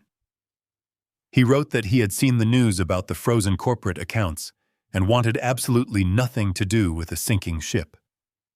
He warned Derek to never contact him again. The final crucial piece of their legal leverage had just evaporated into thin air, but the absolute worst was yet to come. The phone began to vibrate again, but this time the caller identification did not display a corporate contact or a cowardly doctor. It displayed a string of restricted blocked numbers. These were not angry vendors or confused bank tellers. These were the underground creditors. The dangerous syndicate that had loaned Derek $12 million for his fraudulent real estate scheme. had undoubtedly realized that the Caldwell Logistics accounts were completely frozen. They knew they were not getting their scheduled wire transfer, and they were calling to collect. Derek stared at the incoming calls from the blocked numbers with eyes wide with primal, unadulterated terror. He pressed his thumb against the power button on the side of his phone, desperately trying to shut the device off entirely, but his hands were shaking so violently he nearly dropped it. He ended up staring at a screen that proudly displayed 59 missed calls in less than 10 minutes. Before Derek could even attempt to process the catastrophic collapse of his financial world, a loud, heavy mechanical sound erupted from outside the farmhouse. It was the distinct hiss of pneumatic air brakes, followed by the deep, throaty rumble of a massive diesel engine pulling directly into the front driveway. Megan, who had been standing frozen near the sofa, spun around and rushed toward the large bay window. She pushed the heavy curtains aside and peered out into the bright morning sun. Her breath hitched audibly in her throat. She let out a high, piercing shriek that echoed off the living room walls. She turned back toward Derek, her face twisted in a mask of pure hysteria pointing frantically toward the front yard. I calmly walked over to the window and looked out past her trembling shoulder. A massive, heavy-duty commercial tow truck had backed its way down the long gravel driveway. The rusted industrial vehicle was positioned perfectly in front of the sleek, custom-ordered sports car Derek had purchased with stolen corporate funds just a few days prior. A large man wearing a faded canvas uniform stepped out of the tow truck cab. He did not knock on the door or announce his presence. He simply walked to the rear of his rig, pulled a series of heavy steel chains and hydraulic lifts from the flatbed, and began systematically attaching them to the front axles of the $200,000 vehicle. Megan did not hesitate. She sprinted down the hallway, threw open the heavy oak front door, and ran out onto the porch.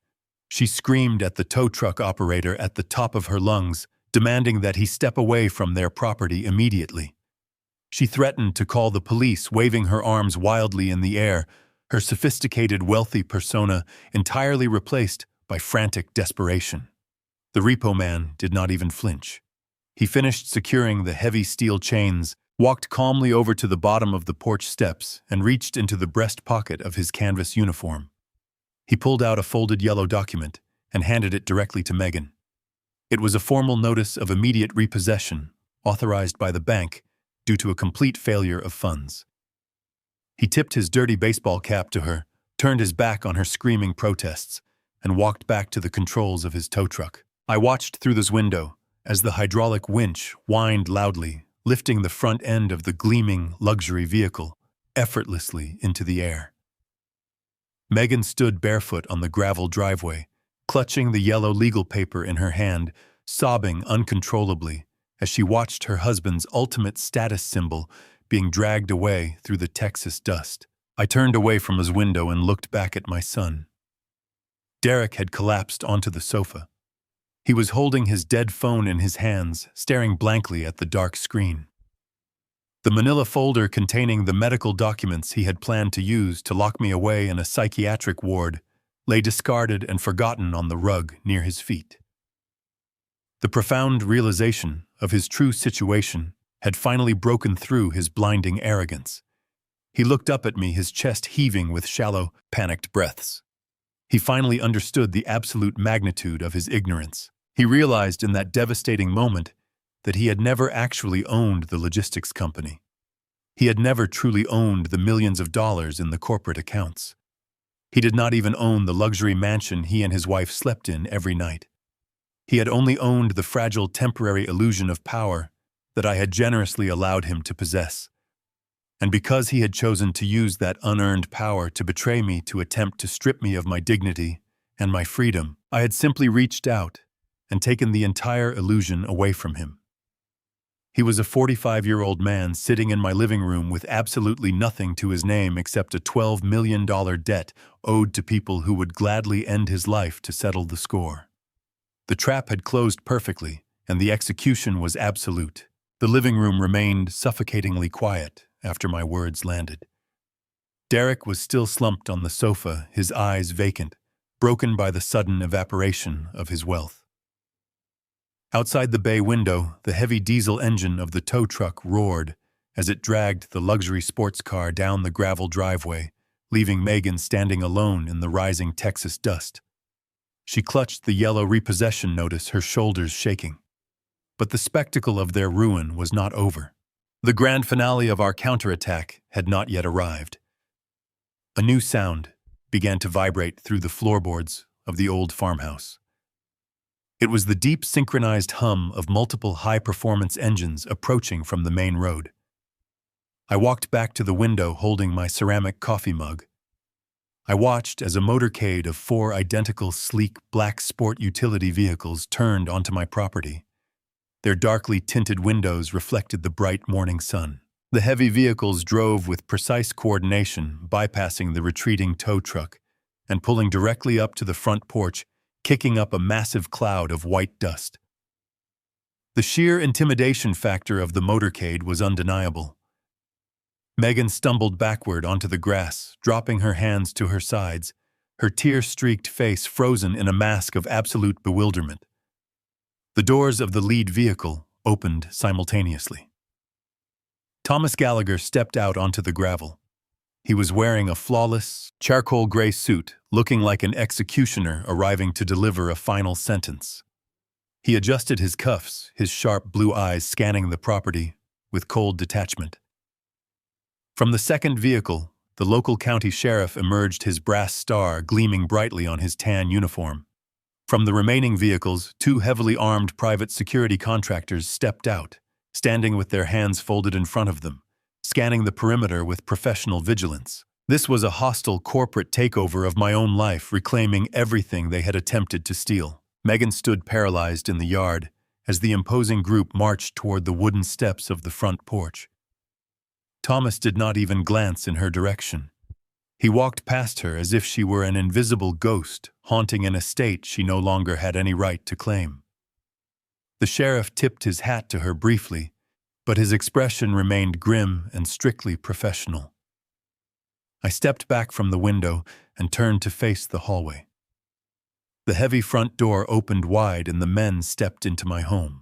The sudden influx of stern, serious figures completely shifted the atmosphere in the room, from a quiet standoff to an official legal proceeding. Derek finally raised his head from his hands. When his bloodshot eyes registered the presence of Thomas Gallagher and the uniformed county sheriff, a fresh wave of panic washed over his features. He instinctively pushed himself back into the cushions of the sofa, his body physically shrinking away from the men. He knew exactly what Thomas was capable of, and he knew that the wealth manager only left his downtown Dallas office when a financial empire was actively changing hands. Thomas walked directly to the center of the living room, stopping just a few feet away from where Derek was cowering. The 2 armed security contractors positioned themselves silently by the front door, blocking the only exit. The sheriff stood a few paces behind Thomas, acting as a silent, imposing witness to the impending judgment. Megan stumbled through the front door a moment later, her breathing shallow and frantic, her eyes darting between the police officer and the sharp-suited lawyer.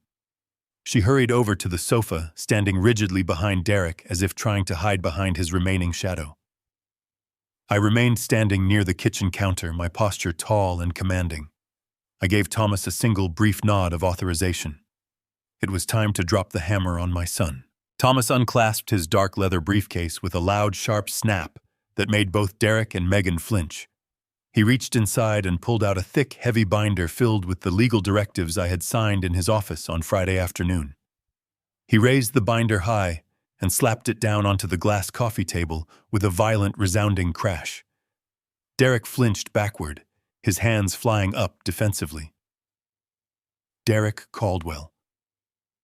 Thomas began, his voice echoing through the room with chilling, absolute authority.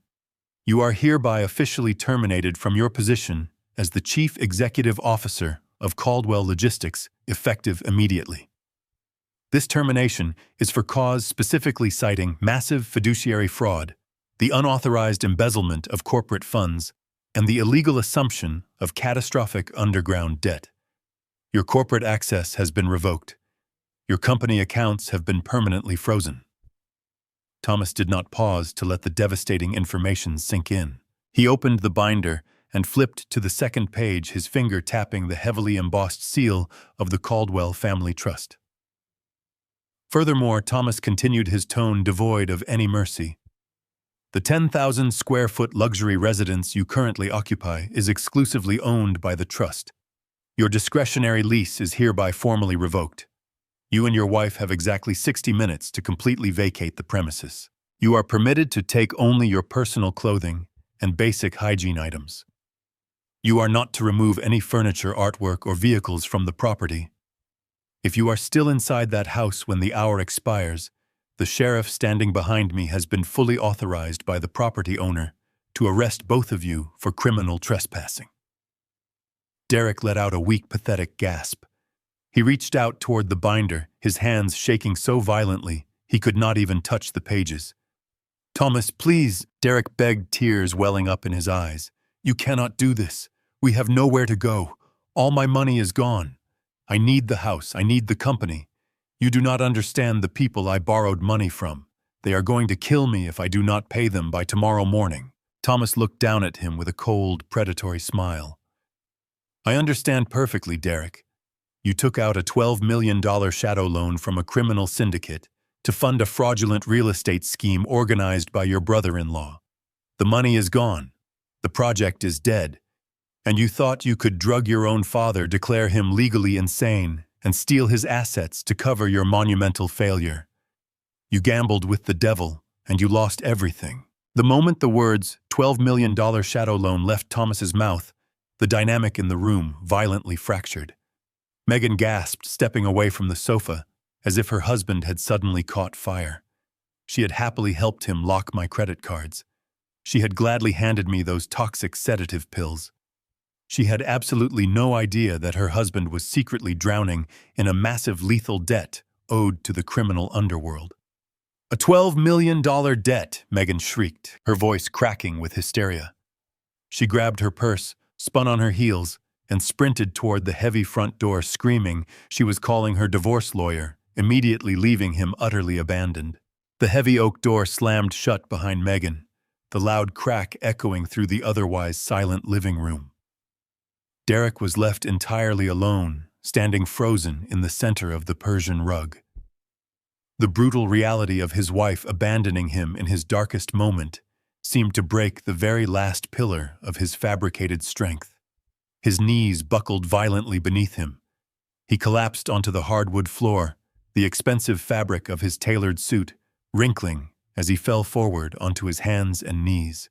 He planted his palms on the ground, lowered his head, and began to sob uncontrollably. It was a guttural, desperate sound, completely stripped of all the arrogance and entitlement he had worn like impenetrable armor just 10 minutes prior.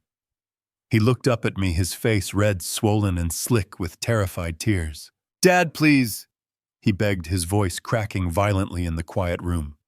"You have to unlock the accounts right now. You have to give me access to the holding trust. You do not understand the dangerous people I took that money from. They are not bankers. They are monsters. If I do not wire them $12 million by tomorrow morning, they will hunt me down. They will find me wherever I hide. They will kill me, Dad. I am begging you. Please, I am your only son. You have to save me from this." I looked down at the man kneeling pitifully on my floor. A profound, heavy wave of sorrow washed over my entire being, but it was absolutely not fueled by pity. It was fueled by the agonizing, crystal-clear realization of my own massive failures as a parent over the past 4 decades.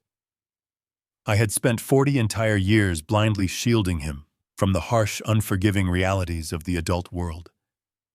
Whenever he failed a college class, whenever he crashed a luxury car, whenever he lost a minor business contract due to sheer laziness, I was always standing right there with an open checkbook and a quiet, immediate solution. I had literally bought his way out of every single consequence he had ever faced in his entire privileged life. I mistakenly believed that providing absolute, unwavering financial security was the ultimate, purest expression of a father's enduring love. But looking at the weeping, broken criminal pathetic lying at my feet, I finally understood the devastating permanent cost of my endless mercy. I had raised a boy who never learned how to stand on his own 2 feet.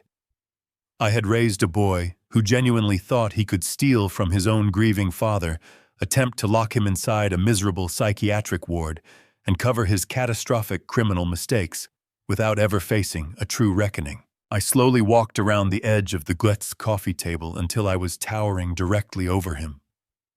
I looked down into his desperate, pleading eyes, refusing to offer even a sliver of comfort. "I spent 40 years protecting you from the consequences of your actions," I said, my voice perfectly steady, cold, and resonant in the quiet room. "That protection permanently ends today, Derek. You dug this massive grave with your own 2 hands. You knowingly borrowed money from the devil to blindly fund your own insatiable greed, and you were perfectly willing to lock me inside a horrific mental institution just to pay off your criminal debt. Now, you must learn exactly how to climb out of this deep grave completely by yourself." I stepped deliberately around his trembling body, walking toward the hallway, without giving him another sympathetic glance. Thomas stepped forward, gesturing sharply to the 2 armed security contractors standing silently by the front door. The large men moved swiftly, hauling Derek roughly to his feet and escorting him out of the living room and down the hall. He was given exactly 1 hour to pack a single modest duffel bag of personal clothing under the strict, unyielding supervision of the county sheriff. I sat in my armchair and listened to the frantic sounds of him tossing items into a bag, accompanied by his continuous muffled sobbing. When the 60 minutes finally expired, he was marched out the front door and escorted completely off the property boundaries. I stood on the shaded porch and watched him walk alone down the long, dusty gravel driveway. He was a thoroughly broken man, carrying a single bag, possessing absolutely nothing else in this entire world. In the difficult weeks that immediately followed, the severe, unavoidable consequences of his terrible actions finally caught up to him. The federal authorities opened a massive multi-agency investigation into his fraudulent corporate wire transfers and his illegal off-the-books dealings with the violent underground syndicate. He went deep into hiding, bouncing nervously between cheap rundown motels across the state line, constantly looking over his shoulder for the ruthless creditors he could never possibly repay. His life became a nightmare of his own making. I did not step back into the demanding role of chief executive officer. Instead, I drove down to the bustling corporate headquarters and proudly promoted a loyal, hard-working logistics manager who had dedicated 20 years of honest, grueling sweat to the steady growth of our company. I gladly handed him the keys to the daily operations, completely ensuring that the massive business Martha and I built together would be run by someone who actually respected the immense weight of the hard work. The company instantly stabilized, the loyal drivers retained their jobs, and the operational ledgers were finally secure. On a quiet, peaceful Sunday morning, exactly 1 month after the ultimate confrontation, I drove my rusty old truck to the beautiful cemetery located on the quiet edge of our small Texas town. The morning air was incredibly crisp and wonderfully cool. I walked slowly along the perfectly manicured green grass until I reached the polished marble headstone bearing my late wife's name.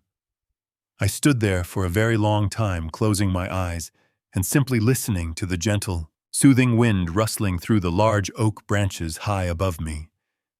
I reached into my heavy winter coat pocket and pulled out a fresh, steaming cup of hot black diner coffee. I knelt down slowly, my joints popping slightly, and gently placed the white paper cup onto the cool marble base of her resting place. I paid exactly $2.99 for it earlier that morning, using a brand new, unrestricted credit card bearing my own legal name. I smiled warmly down at the beautiful engraved letters of her name, feeling a profound, absolute sense of inner peace wash over my entire being. The toxic rot that had threatened to completely consume our sacred family legacy was permanently eradicated.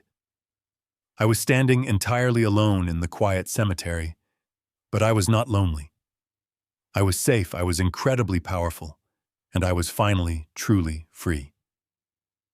The massive corporate empire we proudly built together was fully secure, completely protected from the destructive greed of entitled future generations, and absolutely ready to serve a much greater noble purpose for many wonderful years to come.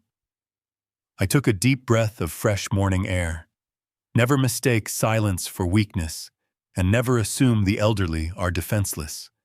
Financial abuse of seniors is a silent epidemic often perpetrated by the very people they trust the most. This story proves that unconditional love does not mean unconditional access to your hard-earned legacy.